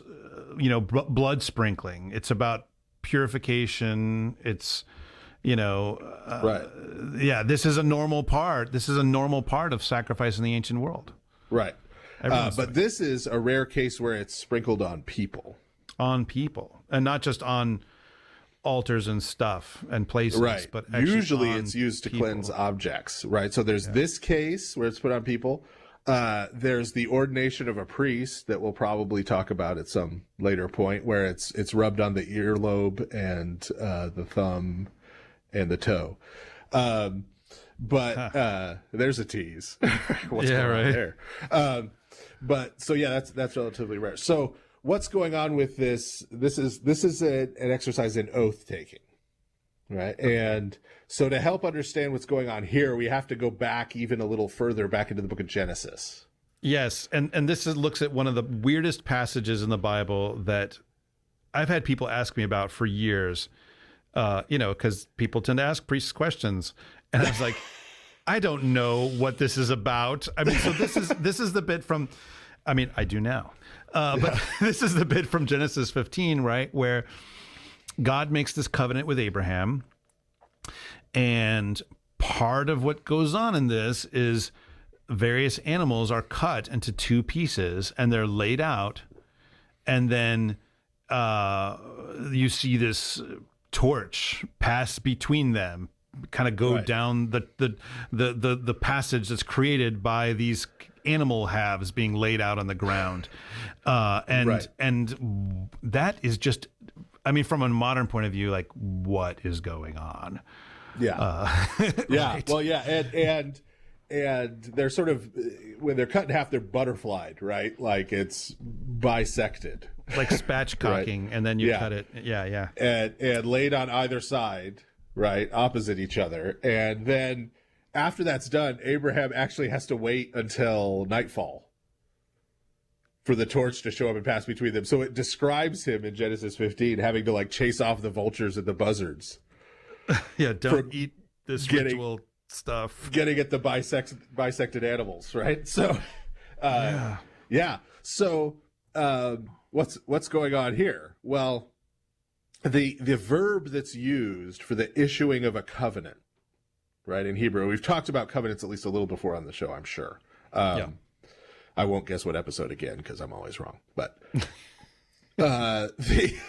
but covenants, right, are issued by, like, a high king, by a suzerain to a vassal, to a lesser king, right? They're given, but the verb isn't issued or signed or enacted or inaugurated, but covenants are cut in Hebrew. Huh. You cut a covenant with someone. Yeah. And this is what Abraham is doing, is in the ancient Near East a relatively common oath-taking ritual involved in these kind of covenants. Normally, it would be the vassal. It would be the weaker party who would walk through the split animals. And what they're saying when they do that is as a form of oath-taking, they're saying, if I violate the terms of this covenant, right? Because covenants came with blessings and curses attached, like you see at the end of the book of Deuteronomy, at the end of the Torah. And so symbolic of those curses was the split animals, right? So it's sort of, may I end up like these animals, right? Yeah. And then by walking through it, then the vassal is identifying himself with the animals, but there's a sense of, like, well, that's only going to happen to you if you break this covenant. Right. You're accepting the curses that will come to you if you violate it. Right? Yeah. You're accepting the curse of the covenant. Now, what's interesting here, and this isn't the last time we're going to see this tonight, but when this ritual is enacted in Genesis 15, God inverts it, because it is the presence of God represented by this torch that passes through the halves. Right. It's not Abraham walking through, or Abram at this point. Right. Abram at this point. Yeah. So effectively, God is saying that if this covenant with him is broken, he will receive the curses. Right? And for Abram, he probably would have thought, well, God can't die, so that just means it can't be broken. But what St. Paul will see in this, as he's going to talk about in several of his epistles, is Christ becoming a curse for us. Right? Yeah. That it is in fact Christ who accepts the curse of the covenant, right? Death. That results from our disobedience, right?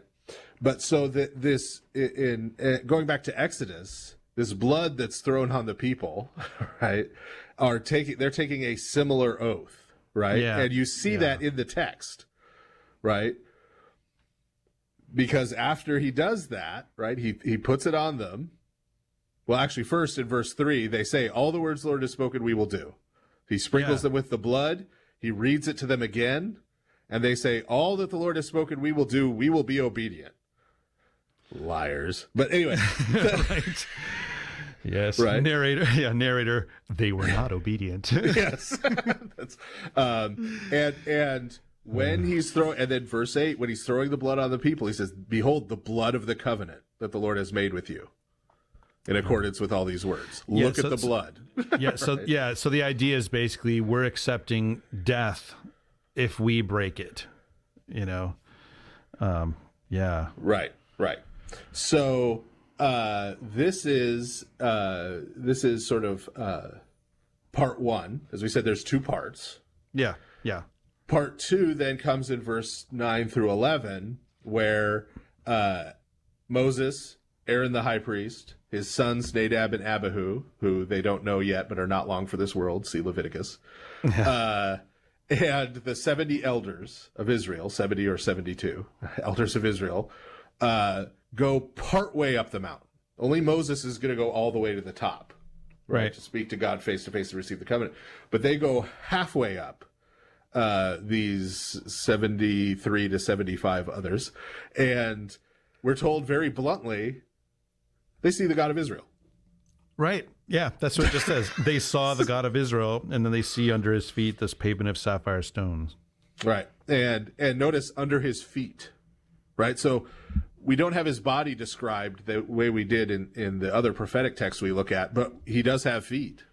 Yeah. And it's interesting to me that, and then in verse 11, it says he did not lay his hand on the chief men of the people of Israel, which I assume that means they didn't die. Right. When they saw God. Right. They were not harmed. Yeah. Yeah. No death by holiness. Yes. At this point. Yes. Again, see Leviticus. Yeah. And remember, this is a mountain where if an animal touched it, they had to kill it from a distance. Yeah, they couldn't even go. So that they wouldn't touch the mountain themselves, trying to get the animal and kill it for touching the mountain. Yeah, I mean, if I recall correctly, there's all kinds of purification stuff that they have to do before this stuff happens, right? Yes. But so the second piece of this covenant ratification, or this covenant cutting ceremony, is the eating of this meal, right? God is there in human form in their midst, right? And they are eating this sacrificial meal with him and establishing this fellowship between them as the leadership of Israel and God himself, right? Yeah. So these are these two pieces. And the point I made that at first confused you, but hopefully now you think makes sense, at least some sense. It does indeed make sense. Yeah. That you see these two elements, that this is the moment that at the mystical supper, the Last Supper, right, as Christ is instituting the Eucharist, this is the moment that he takes us back to when he says, this is my blood of the new covenant. Right? He's referring us back to this. This is my blood of the new covenant. And there is this element, right, of oath taking here, right? So I'm about to, hold on to your hats, people. I'm about to say something kind of positive about Ulrich Zwingli. Right? So a lot of folks who have heard of Ulrich Zwingli may think that his view of the Eucharist in particular and the sacraments in general was that they were, in scare quotes, just symbolic. Right. Right.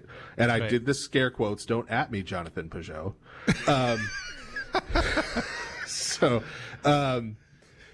Right. But that's not actually calling him out like that, man. that's not actually what Zwingli taught about it. Zwingli himself, right? Right. Zwingli himself took up an older meaning of the Latin word sacramentum. Yes, right. Which means taking an oath, and because like Roman soldiers would have to do a sacramentum to join the army. Right. A sacred oath. Yeah. And so, right, Zwingli was not wrong that there is an element of oath taking in baptism and the Eucharist. Right. He was wrong that they're just an act of oath taking. Yeah. Right. Yeah. He was wrong that was all he thought they were, but they are that. Right. He was right about that piece. Right. So there you go. That's the one positive thing that we're likely to ever say about Ulrich Zwingli. Ulrich Zwingli, on the Lord of Spirits podcast. Yes. There was a piece of content edited for Time in which I said something positive about Michel Foucault. Sit and wonder what that could have been. Yes. So there is this, and there is this oath taking element in the Eucharist, and we see this play out in the institution, right? In the mystical supper, in the Last Supper, with Judas and the dipping of the bread, right? And Christ saying that someone would betray him. This idea of faithfulness and loyalty and betrayal, breaking an oath. Yeah. And that is incorporated right into the institution at the beginning of the Eucharist. And we still, in our Orthodox practice, right, in the pre-communion prayers, we talk about, neither will I give thee a kiss as did Judas, but like the thief will I confess thee, right? There is this idea of faithfulness. I will not speak of thy mysteries to thine enemies, right? There is contained within those prayers, it brings out this element of oath and of sort of a re-ratification of the covenant that each of us has broken, right? And continues to break, but we are reconfirming it as we're being purified by the blood of Christ in the Eucharist, right? And so both the blood and the meal are within this sacrificial context, right? So this is not, we've talked about how the Eucharist is sacrificial, right? But this is a very particular referent, right? That in terms of the blood of the new covenant and what is going on here, this connection to the original Pentecost and Exodus. And just as an aside, because I feel the need to do this, some folks, now I have to say some folks who are older. Man, I'm an old man. Some of you who are old enough to remember when the movie Passion of the Christ came out, which is not all of you. Right. I feel like it wasn't that long ago. But it was. But oh, man. Because I mean, you're only a few months older than I am. There was one line that was edited out of the subtitles. Okay. From the Aramaic. And it was a line from St. Matthew's Gospel where the crowd that is 2004, by the way, 2004. Yeah. So, about to be 18 years ago. Man. Get off my lawn. Anyway. So, and that was a line from St. Matthew's Gospel where the crowd is crying out for Christ to be crucified, and they say, his blood be upon us and upon our children. Upon our children, right. Right. Yeah. And there's this whole history in medieval Western Europe of blood libel and all of this nonsense that is a complete misinterpretation. Right. It's the least anti-Semitic thing. Yes. There. Yeah, because I mean it's when blood is put upon you ritually within Israel, that's good. Right. That's restoring the covenant that's been broken. Right. St. Matthew there is cluing us in. St. Matthew is referencing this in Exodus, right? And the blood of the covenant that was placed on the Israelites and their children. Right. To re-ratify the covenant and the new covenant, right? So this is St. Matthew is using it as this ironic thing. This is something we see a lot in the Gospels, where some people who aren't believers per se will sort of say something that turns out to be true anyway. Right? It happens to Caiaphas, happens to Gamaliel, right? Yes, They don't necessarily mean it the way it comes, right? And this is the same kind of thing. This is a crowd baying for blood, right? Right. But they end up saying something that means something far more profound than they realize, right? And that's what, there's a certain irony there that St. Matthew is trying to bring out. But anyway, that's kind of an aside, but it's related to that text that we're talking about.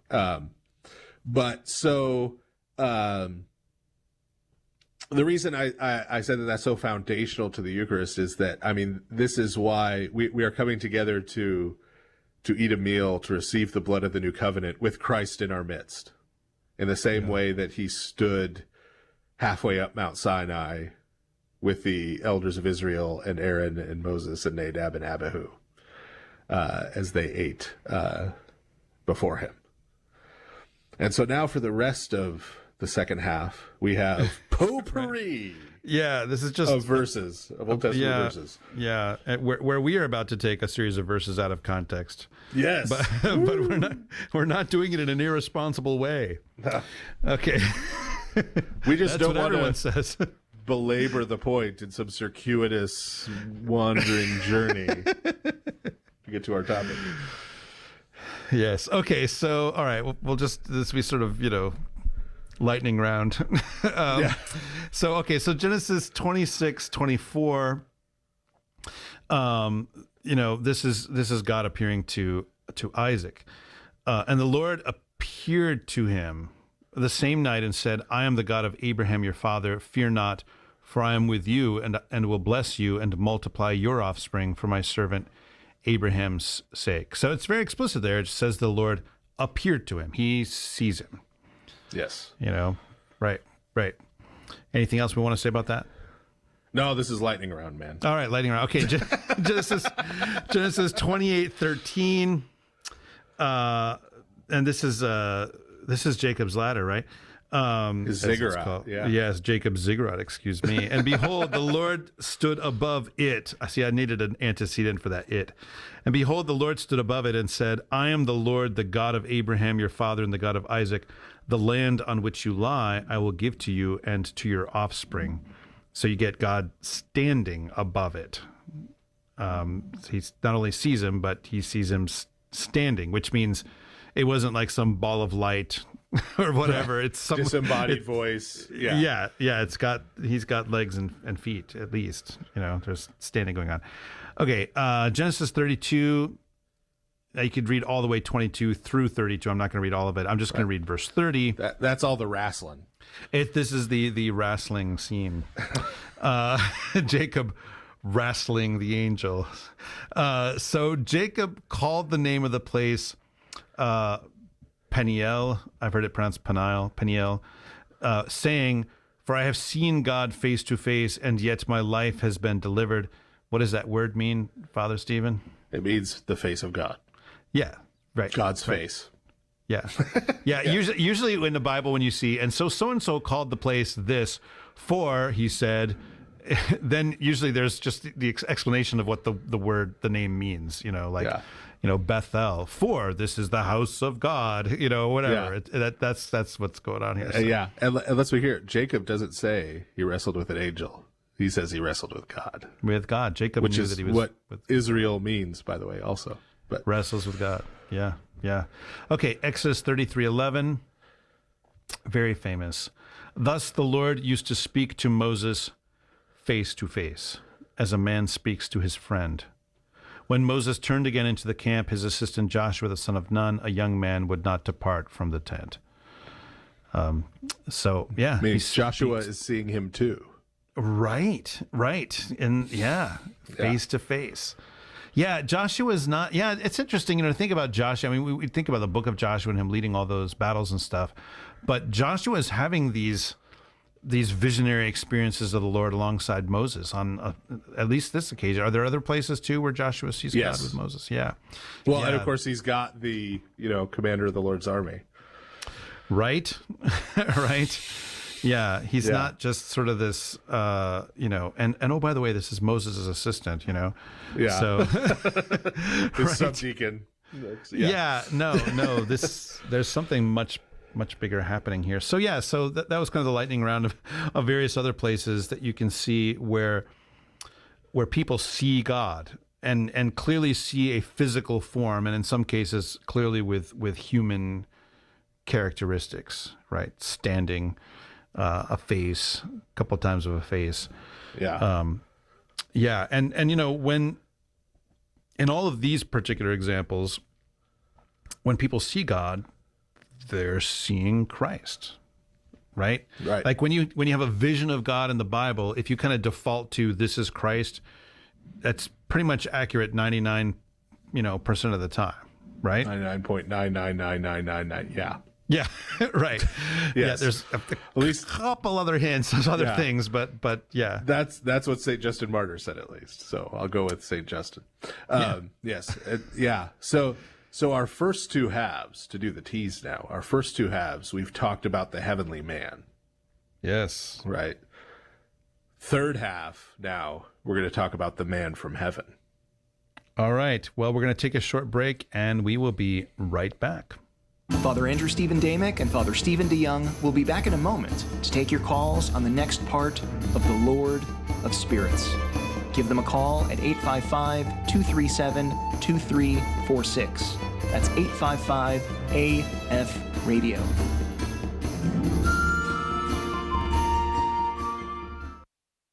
Hi, this is John Maddox. You know, when you support Ancient Faith Radio, you're not only helping to make this ministry possible for you, but also for people like Bryce in Australia. I'd firstly just like to say that I love your show and what you do. It means a lot to all of us listening. I'm down in Australia, and over here, orthodoxy is basically unheard of. I'm not Orthodox. I was raised into an evangelical Protestant family. However, from a gradual exposure and desire to learn more about Orthodoxy, I've come to agree and see truth in pretty much everything the Church teaches. The nearest English-speaking Orthodox church is several hours away, and I feel all alone in my pursuit of the faith here. Currently, my only exposure to Orthodoxy is through Ancient Faith Radio and my friend. How should I introduce the idea that I may be inquiring into Orthodoxy to my parents? Thanks again, Bryce. Would you consider a donation to AFR right now? You can do so on our app or go to our website at ancientfaith.com/support. Ancient Faith Radio, here for you and for people all over the world.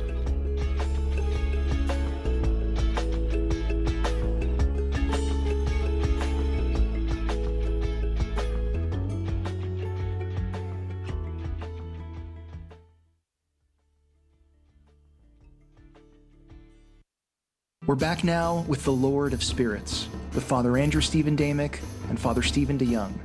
If you have a question, call now at 855-237-2346. That's 855-AF-RADIO. Welcome back. It's the third half of the show, and this will be the final segment in our series that we've been doing on the Christology of the Old Testament. I've really liked this series. I think it's been really valuable for me, and a lot of the feedback we've gotten has been very, very good. So, thanks for sticking with us, everybody. I know that this stuff has not been quite as, whiz-bang spectacular as, monsters and giants and stuff, but no. Cherubim zodiac, man. Yeah, okay, right. We did. There is a good payoff here in this episode. You have cherubim zodiac. Come on. I think that should be a T-shirt. I don't know how it'd work, but yeah, some kind of Babylonian something. Tonight only, cherubim zodiac. You can have tour dates on the back with like Sumerian and Akkadian cities. Make it happen, T-shirt maker. You know who you are. We're counting on you down there in Florida. So okay, but before we get into the third half, I just want to give everybody a heads up. So we do our shows on the second and fourth Thursdays of the month. this month, this December, there's 5 Thursdays. And whenever there's a month with 5 Thursdays, that always means that it's going to be 3 weeks between episodes at some point. So our next episode is going to be 3 weeks from tonight on the 13th, I think, of January. And we're going to be doing another all Q&A episode. So, sometimes when people call in and they have a question that's not really about what we're talking about in this particular episode, we ask them to hold it for later or send us an email or something like that. But in the next episode, there will be none of that. No filter. No, call in with whatever. No screening. No, there will be screening. Tell us about how you're from another dimension. Tell us you're a time traveler. That I want to hear. Talk about, how your brother's a Nephilim. Anything goes, man. Pretty much. The gloves are coming off. So yeah, there'll be another pandemonium episode next time. So get ready. We've had to ask a number of people to hold it, for a number of episodes here. But the floodgates are coming open next time. So yeah, that'll be at the turn of the year. It'll be our first episode of the year again, and that'll be on the 13th of January. So all right, well, now we're going to talk about. This is one of my favorite passages in Scripture, actually. So this is Genesis chapter 18. And this is the very famous Oak of Mamre scene. And a lot happens here, but I'm just going to read the very, very beginning of this. And the Lord appeared to him, that is to Abraham, by the oaks of Mamre as he sat at the door of his tent in the heat of the day. He lifted up his eyes and looked, and behold, 3 men were standing in front of him. When he saw them, he ran from the tent door to meet them and bowed himself to the earth and said, O Lord, if I have found favor in your sight, do not pass by your servant. Let a little water be brought, and wash your feet, and rest yourselves under the tree, while I bring a morsel of bread, that you may refresh yourselves. And after that you may pass on, since you have come to your servant. So they said, Do as you have said. And Abraham went quickly into the tent to Sarah and said, Quick, 3 seahs of fine flour, knead it and make cakes. And Abraham ran to the herd and took a calf tender and good, and gave it to a young man who prepared it quickly. Then he took curds and milk and the calf that he had prepared, and set it before them. And he stood by them under the tree while they ate. So, at the beginning, we've got Abraham sitting in the door of his tent. And, when we were doing our pre-show prep, you commented that the ancient world must have had a much higher tolerance for boredom. He's just sitting there in the door of his tent. But so here's the way this is my headcanon for Genesis 18, if I may, is that like most Middle Eastern men sitting there in the door. And of course, Abraham is older at this point. So, most elderly Middle Eastern men sitting around, what is he likely doing? He's probably playing backgammon, because that is what Middle Eastern men of a certain age tend to do when they're just sort of sitting around retired. And I said that, and you mentioned to me that there was something called the Royal Game of Ur. You Yes. are. So what tell us what that is, Father Stephen. So this is the earliest known board game. And when I say the earliest known board game, we have complete game boards that date back to 2600 BC. Right. And so now when is Abraham roughly?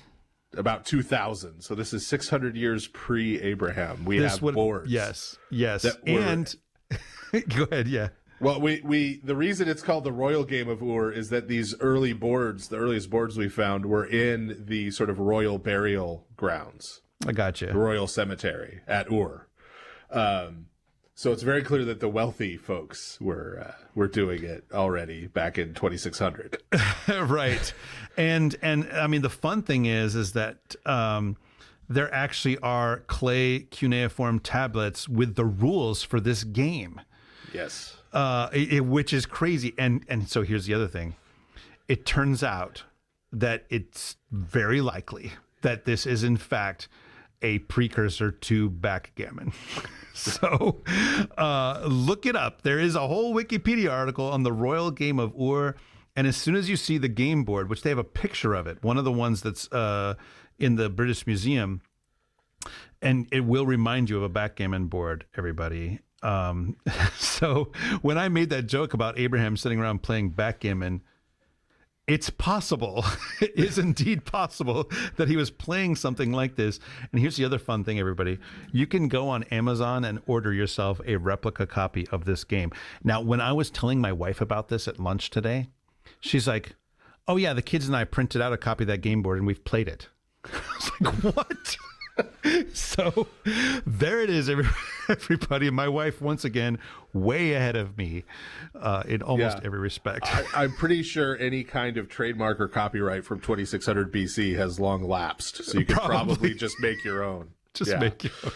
It's true. Yeah, you don't have to buy the expensive one on Amazon, but it does look just like the one in the British Museum, so that is cool. So yes, so Abraham's out there playing backgammon in the door of his tent. So hypothetically, potentially. Throwing that out there as a possibility. And so, but when he's doing it, he sees, we have this first description of 3 men. Right. 3 men are, and that, everybody does this in their English translations, including the one behold, 3 men were standing in front of him. This is a little inside football for the language nerds. That behold there is translating a Hebrew. It's not really a particle. It's a Hebrew word, hene. And hene really should not be translated. But the behold thing comes from, that's how the King James tended to do it. Behold or lo and behold. Yeah, I'm a big fan of lo. Lo. And really the idea is the word is just put there to lend a sense of sort of immediacy to the action. Right? So when I'm doing translations, I would put more like, and suddenly 3 men were standing in front of him. Oh. Right? Or immediately, or that kind of idea, right? Yeah. It almost has a parallel with the Old English what, which I do tend to translate as low. But it might mean listen up, or, although I did see one translation, this one drove me crazy. It translated as well. Yeah. So the first word in Beowulf is well.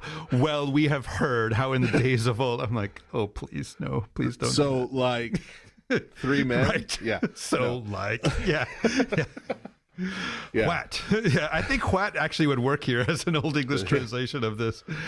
What? Right. 3 men, pay but so attention. the idea is he looks up and they're there, right? Yeah. And so he then offers this hospitality, right? Where he invites them in, washes their feet, has Sarah prepare some food, right? She starts making some cakes. He goes to the herd and gets a calf to cook it. Then he goes, he puts it together, and he feeds them. Right. He feeds them. They eat. And we're going to discover very clearly, you left off at the end of verse 8, that verses that you're supposed to. It's fine. Okay. That's no shame. In verses 9 through 15, when the central one of these figures speaks, it's just identified as being Yahweh. Right. The God of Israel. Right. And then two other figures who will be identified a little later, but we'll get to that. Yeah. In verse 10, it says, the Lord said, and of course, again, it's the all caps Lord. So Yahweh said. Right. And so one of these 3 is Yahweh, the God of Israel. Right. And notice Yahweh, the God of Israel, has his feet washed and eats in front of Abraham. Important details. Right. So this is a person. Right. Yeah. In the sense of, not in the theological sense of personhood, but in the sense of, right, it's a man, human, right? Yeah, human body, right? Yeah, and at least in appearance, and tactile experience. Yeah, and not only, are you getting the look of a man, but he does things like have his feet washed and eat. So like, this works like a man. It right. Yeah, right. Which should remind us of something. Yes, yeah, a couple things. Right. Yeah. But so one of these things in particular. So one of the things that I know we've been breaking people's brains with a little bit is the wibbly wobbly timey wimey stuff. Right. Which is talking about whether when Christ appears in the Old Testament in bodily form, whether that would look like, or whether that's his resurrected human body from the Incarnation. Right? Right. And because we have locked it, right, that, well, this is pre-incarnation, right, quote unquote, right? Because for the humans involved, right, this is an earlier point in time. The Incarnation, Christ's Incarnation, had not entered into the realm of human conscious experience yet, right? It was not a phenomenological reality yet. But, right, as we've also talked about, Christ is God. Yeah. Right? And so this is the problem of asking what time it is in heaven right now, right? Right. That time and space don't apply. So the same way that Christ's body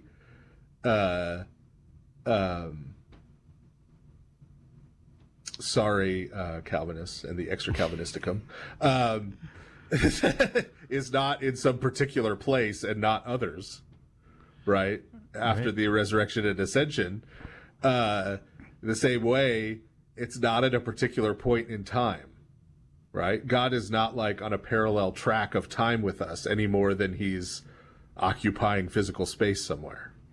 Yeah, Right. and the reason why this makes sense is this person in front of Abraham, who is having his feet washed and is eating.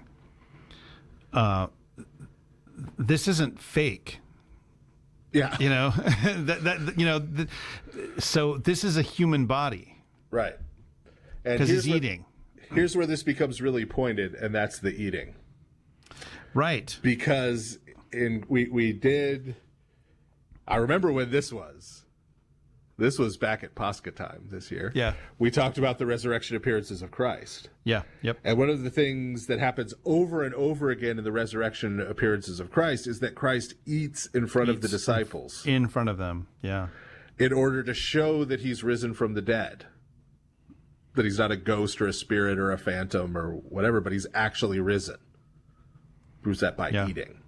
Yeah. So this causes a kind of a problem then with Exodus 18 if you read it in a certain way, right?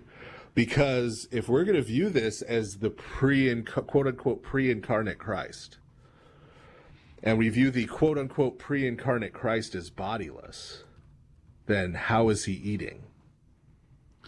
And if the pre-incarnate Christ, right, quote-unquote, who has not yet taken upon himself our human nature, not yet, from our perspective, right, can eat, then how did Christ, after the resurrection, eating prove anything? Right. And you know, the only other, like, there's another bad way to solve this problem, which is to say that he was incarnate more than once. Right. Very bad. Yes. Yeah. Like, this is a human body that he's got for this moment. And then, oh, by the way, he takes one later from the Virgin. Right. So nobody wants to go there. Right? Yeah. Right. Or there's a very simple way through this, right? That just as Christ is the lamb slain from before the foundation of the world, right? Part of the reason we could say Christ was incarnate, Christ took upon himself our shared human nature without change, right, is that there's not for Christ as God a before and an after. Yeah. Right. There's a place where these eternal realities enter into our human conscious experience, our phenomenological experience, right? The realm of time and space that we live in. But that doesn't mean that they were not true for God at some point in the past and are true now. And some change has taken place. Yeah. And it's also why one of the reasons we can say that he is the firstborn over all creation. not just in the sense that he is the firstborn in terms of his position where he gives the inheritance, which is probably the most important thing to say about that, but also there is even a more literal way that he is the firstborn over all creation, in the sense that he is man, even at this point. That it's, in fact, he is the man. When you see icons of Christ creating Adam and Christ as a man, what do you do with that if you can't read it in essentially a sort of trans-temporal way, right? Right. Right. And we have to do that. We have to and do this elsewhere in our theology. Right. So if you are an Orthodox Christian, then you believe that God the Son is eternally generated from God the Father without time. Right. Right. That Christ is begotten of the Father, not in time. Yeah, there's so many theological problems that come by sort of assuming that God is bound by linear time. Yes. We could just list them off by the hundreds. Yes. It's really true. This is where I get to say, sorry, not sorry, Calvinists. Yeah. But it really is true. And we have to take it really seriously, and not just say, well, because the way that most Christians, I think, take that seriously on some level is by talking about, God knowing the future, right? That they'll say, well, it's sort of present for him all at the same time, which absolutely, right? But they don't always follow that out, or they couldn't be Calvinists. But right. Yeah. Right. Let's follow out what that really means. And the fact that here you have, let's just say it, Jesus Christ eating with Abraham. There's no other way to kind of work that out. He's actually eating. Angels don't eat, right? Although it says, I don't know, this is a question that I had, because it says, at least in the translation that I read, he stood by them under the tree while they ate. Yeah, it's ambiguous. So it's ambiguous. Okay, in the Hebrew. Yeah. Okay. While the eating happened. Yeah, and so to further our case a little bit. Right. Okay. Before someone comes along and says, "Why are you bringing all this Plato eternity stuff into my Bible?" Right. So, God bless you. If you know who says what we were just saying, that would be Christ himself in John 8, verse 56. Right. Which, he says, "Your father Abraham rejoiced that he would see my day. He saw it and was glad." If you stopped at just the first sentence, you might think, oh, Abraham's rejoicing that someday in the future when he's in heaven, he's going to see this happening. But then Jesus puts it immediately in the past tense. He saw it and was glad. Right. And remember my day, we talked about day, like the day of the Lord, right? This is the day. Right. This is not a way of referring to a 24-hour calendar period. Right. This is a way of referring to a happening. Right.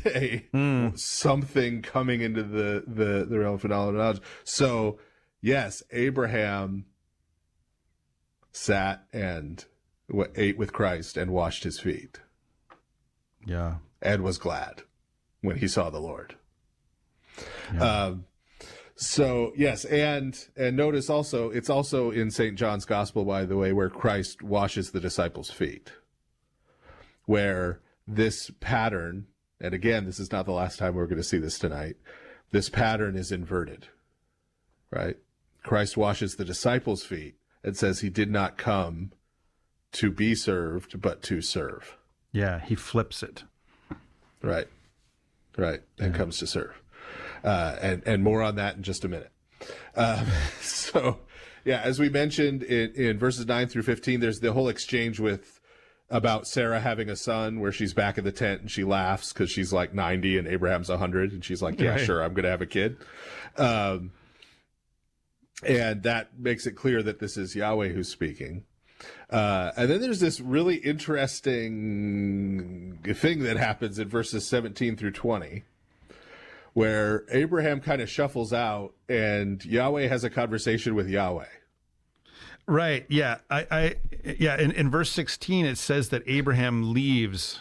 Right. It says the men set out from there, and they looked down towards Sodom, and Abraham went with them to set them on their way. So Abraham is seeing them to, well, not the door, because it's just a series of tents, but he's taking them presumably to the edge of the camp. And then you see this conversation happening between Yahweh and Yahweh.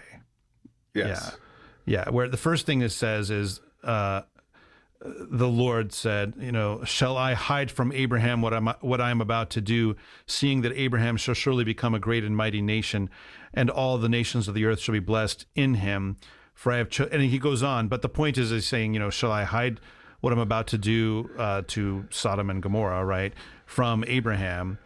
And then there's this response in verse 20. Then the Lord said, again, then Yahweh said, because the outcry against Sodom and Gomorrah is great and their sin is very grave, I will go down to see whether they have done altogether according to the outcry that has come to me, and if not, I will know. So there's this question that's asked, and then there's a response given. So it's clear that the Lord is talking to the Lord, and then the Lord responds to the Lord. Yes. Right? Yeah. So I mean, is this the Father and the Son? Is that what we're seeing here? Yeah. Yes. Yeah. Right. And so note also that language, verse 21 of I will go down to see. Right. Yeah. Which doesn't make any sense if you take that purely in human terms, like, oh, God isn't sure what's happening down there in Sodom and Gomorrah, so he's going to go have a look. He's heard bad things, but he needs to go see for himself. Right. No. Right. God knows what's going on. But that I will go down to see is echoing this language, right? We're only in Genesis 18, right? So we're only 7 chapters out from the Tower of Babel in Genesis 11, right? And remember, when they're building the tower, there was the let us go down and see. They were trying to draw God down, and God says, well, we'll go down. And then that's when the judgment happens. Yeah. Is when he comes to visit, right? When God visits his people, it's not like grandpa coming over and having, scones and coffee, right? This visit is more like wait till your father gets home, right? Then some stuff's gonna get settled, right? Don't make me come down there. Yeah. Yes. So I will pull this car over. That's where. So this is judgment stuff. This is judgment stuff, right? Yeah. And so we're gonna go again to the Gospel of John. Right. Okay. Yeah. Yeah. And then so everybody knows John 3:16. For God so loved the world that he gave his only son, that whoever believes in him shall not perish but have everlasting life. John 3:17, the verse after, in other words, because, for God did not send his son into the world to condemn the world, but in order that the world might be saved through him. So it's again in the inversion. In this case, right, God does come down, but it's not this time to condemn. It's to save. Right. And as St. Paul says, do not say, who will go up to heaven, that is to draw God down. Right. Right. For no one will ascend, but he who descended, that he might fill all things. Right. This is the same Babel language that St. Paul plays with. But why does St. John have to say this? Right. Because the coming of the Lord, the day of the Lord, right, is darkness where all things are tried by fire. Right. Right. But when Christ comes, this is how he inverts that pattern, right? It's not just that rather than having his feet washed, he washes the disciples' feet, right? It's not just that rather than enacting the curses of the covenant upon those who have broken it, he becomes a curse for us, right? So that we could receive the blessings, right, and receive the new covenant. But it's that his entire visit is not for condemnation and judgment in that sense, but for salvation. Yeah. Right. Cool. So when the heavenly man becomes the man from heaven, right, he comes to bring salvation, not judgment, in his incarnation. The second coming then, right, Christ's glorious appearing, is a different story. Yeah. And back to the pattern, right? Right. And so then as the chapter sort of concludes, right, the other two men, right, so Yahweh stays and talks to Abraham, And Abraham, of course, kind of does his intercessory haggling, right? If we could find 50 people, right, will you spare the cities? What if we could find 25? What if we could find 10, right? Yeah. Meanwhile, the two, and it says this in 19:1, next chapter, that the two angels then arrive in Sodom. Right. So that identifies the other two figures. So this is Yahweh, the God of Israel, and two angels. Right. It's not Father, Son, and Holy Spirit. The three. And then the sort of culmination of this judgment is in chapter 19, verse 24, in which Yahweh, the God of Israel, sends down fire from Yahweh, the God of Israel. Yeah. And that's the end. No, this actually is the last detail we're going to talk about.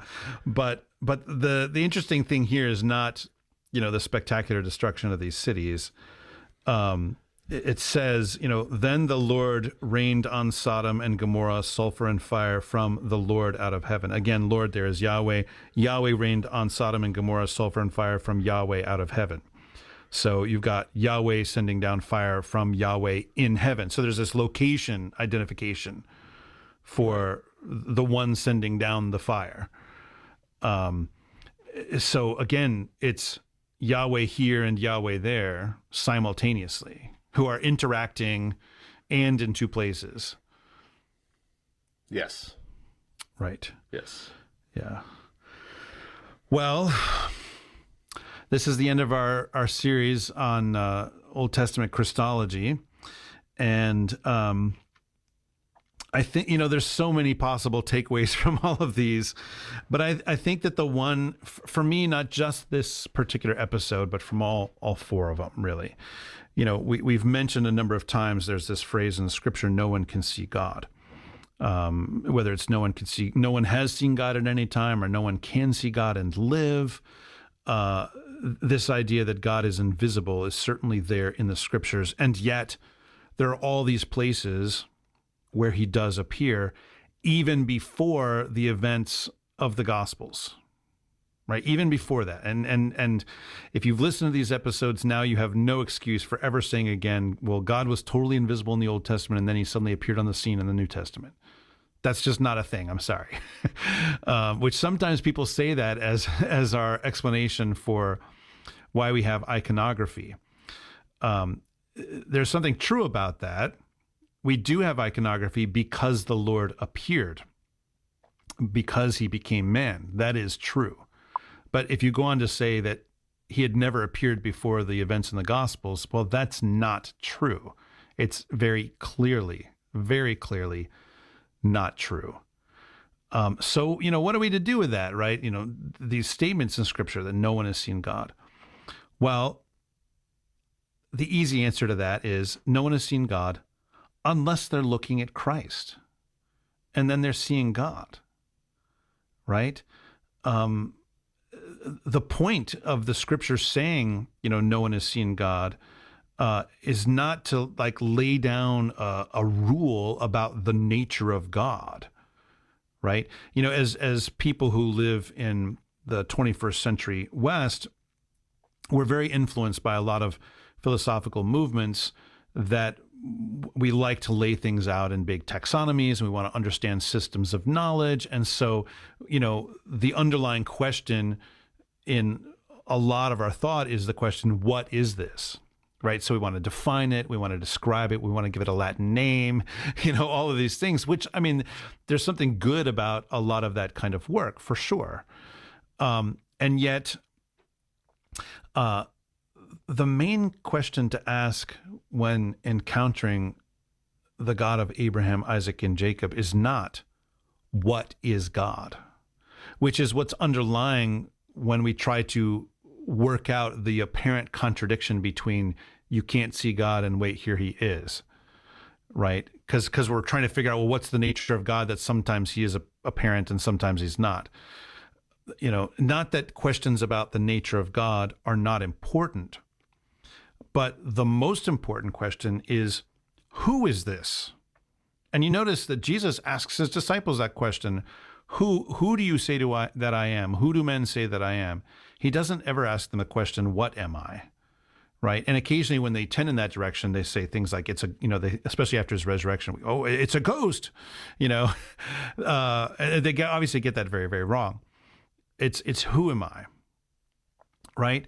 And the answer to that question is, well, everything we've just been discussing these last 4 episodes, right? And the point is that God reveals himself to us. And the point of that is, as we've just been hearing, so that we may be saved, right?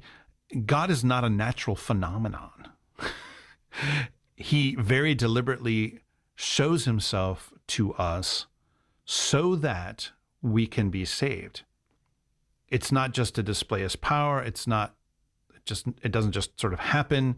It's specifically so that we can be saved, so that we can be rescued from these fallen gods that we've heard about so many times, so that we can be rescued from our own rebellion and joining in that demonic evil, right? So that we can be rescued from corruption and death, so that we can be rescued from our sins, which drag us into all of those things, all of that kind of slavery, right?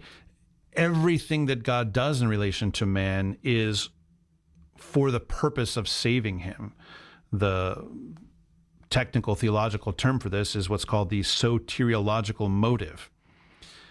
And God has a soteriological motive, or if we can speak of him, about his motives. It does say in Scripture that God is not willing that any should perish, but that all men should be saved and come to the knowledge of the truth. That is his desire. We know it's his desire because he said it is. He wants to save us. And so when he appears to us, it's for that purpose.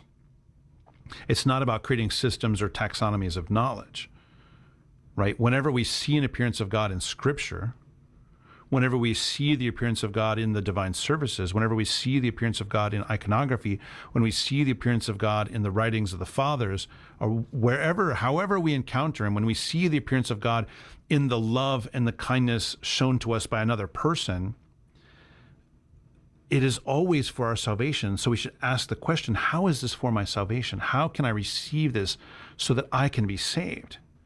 How can I receive this so that I can participate in his work in the world so that all can be saved, right? We have to work for the salvation of all. We're not told that all will be saved. That is a heresy to insist that all will be saved. I'm sorry, it just is. Sorry, not sorry, universalists. It is a heresy, but we are to work for the salvation of all because God is working for the salvation of all, right? And so when we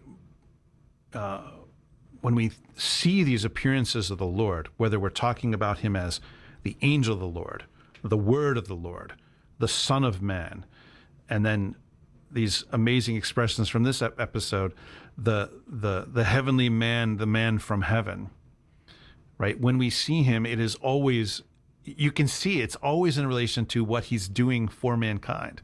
Every time. It's all about that. This is the divine mission. This is the gospel, right? His victory over demon, sin, and death. So notice all of this is done in the revelation of Christ. In the revelation of Christ. Sometimes, some of the church fathers will say things like, what are we trying to attain to? We're trying to attain to the vision of Christ. And someone might say, well, that's what salvation is. It's like seeing him. Like, what does that do? But if you understand what seeing him does to you and what it does for you and why he's doing it, because you don't see him without him willing it to happen, then you understand that the vision of Christ in glory transforms the human person to become like him. That's what it does. You're not just sort of viewing him, right? It's not just a sight or a spectacle.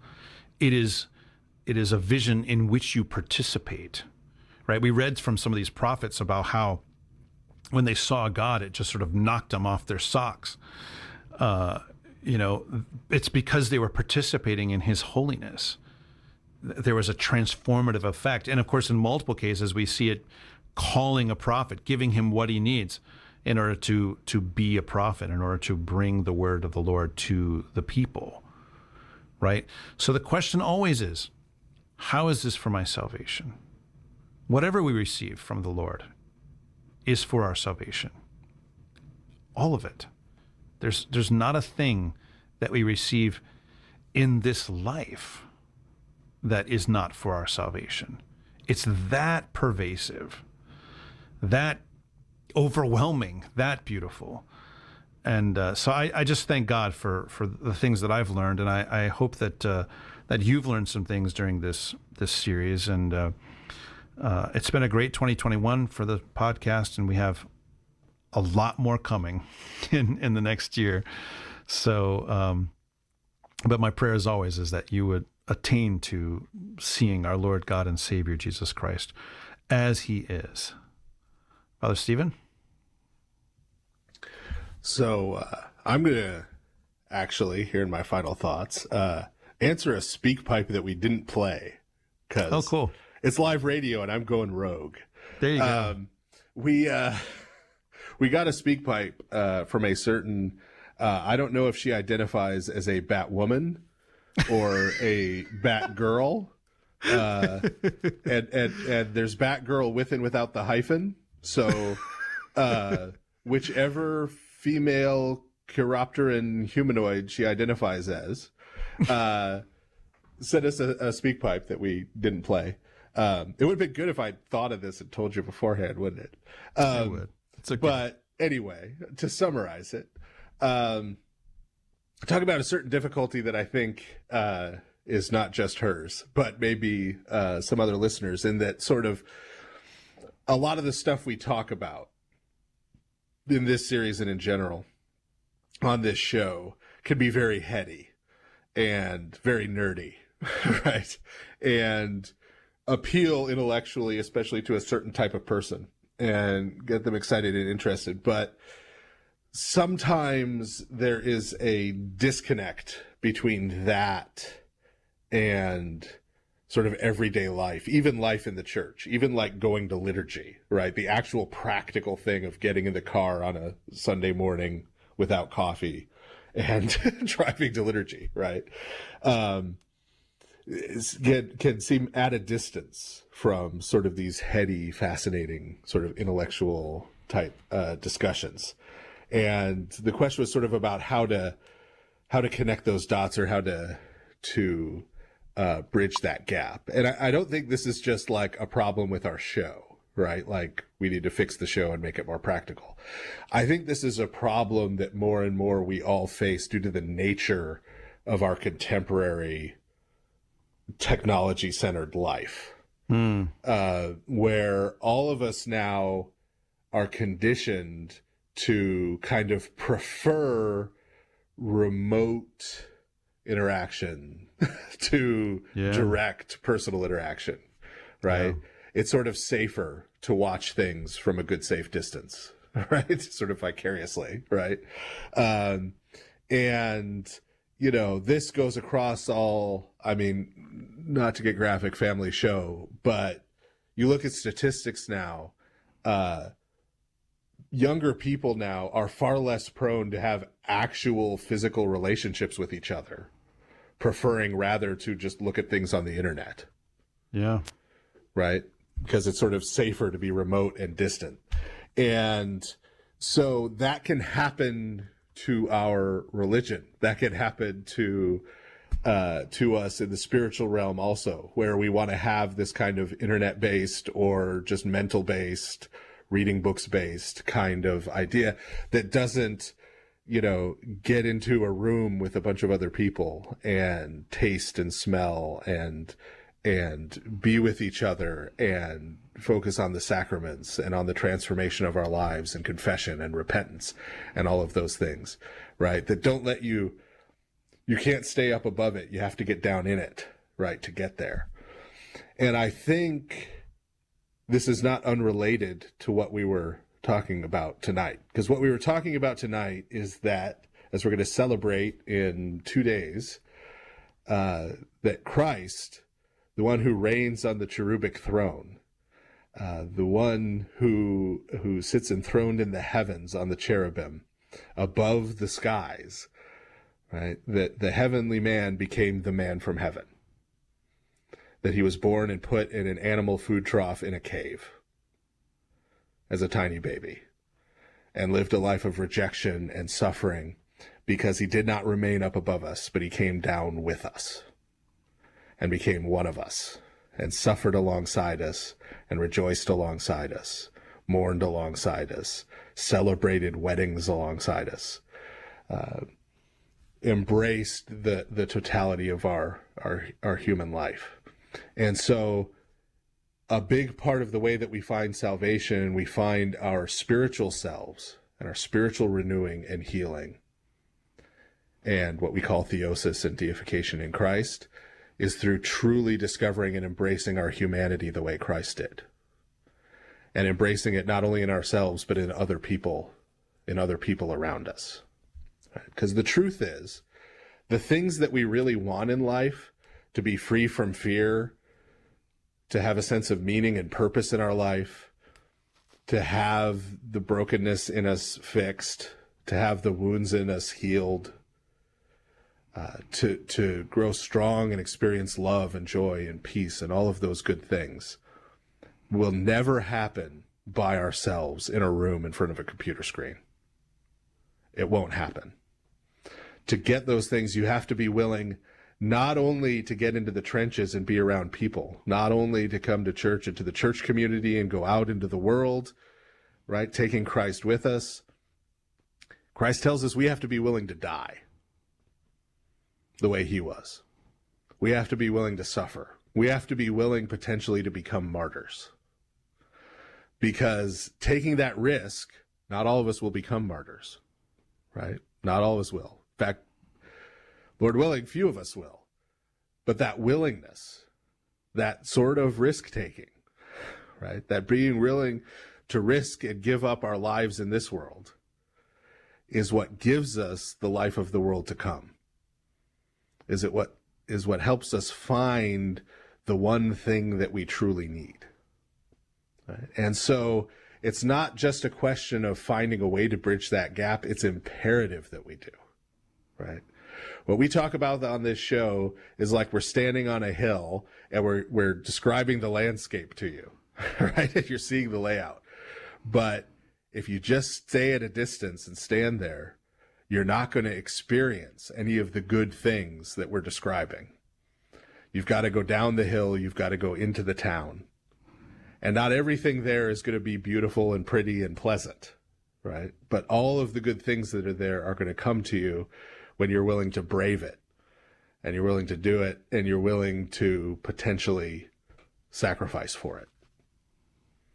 So that's what I wanted to say to wrap this up. I hope that helps answer the question. I'm sure I will be informed whether it did or didn't.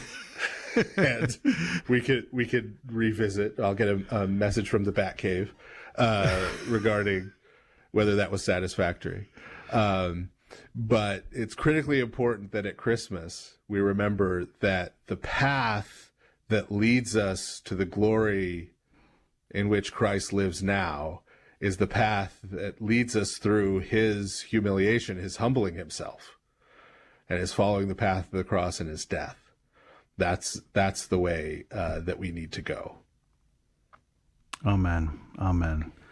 Well, that is our show for tonight and for this year. Thank you very much for listening. If you didn't get a chance to call in during the live broadcast, we would like to hear from you, either via email at lordofspirits@ancientfaith.com. You can message us at our Lord of Spirits podcast Facebook page. We do read everything, but can't respond to everything, and we do save some of what you send for possible use in future episodes. And join us for our live broadcast on the second and fourth Thursdays of the month at 7 p.m. Eastern, 4 p.m. Pacific. Next time we're doing another all Q&A episode, so get ready to tell us your darkest secrets. And if you are on Facebook, you can like our page, join our discussion group, leave reviews and ratings everywhere, but most importantly, share the show with a friend whom you know is going to love it. And finally, be sure to go to ancientfaith.com/support and help make sure we and lots of other AFR podcasters stay on the air. When you give to Ancient Faith, you can help feed Father Andrew's children for the price of a cup of coffee a day. Amen. Thank you. Good night. God bless you. Merry Christmas. And may you have a wonderful and excellent and holy New Year.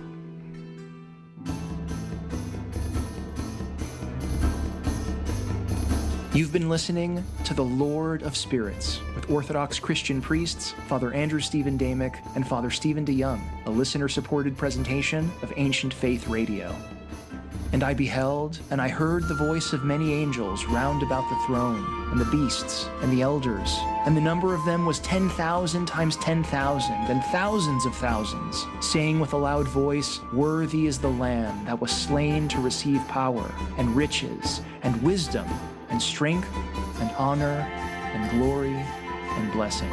Revelation chapter 5, verses 11 through 12. This is a lamp for today, understanding the Old Testament with Jesus and the Apostles. Join Dr. Edith Humphrey in reading Old Testament passages designed to bring to life the New Testament readings in the Divine Liturgy. Here's Dr. Humphrey.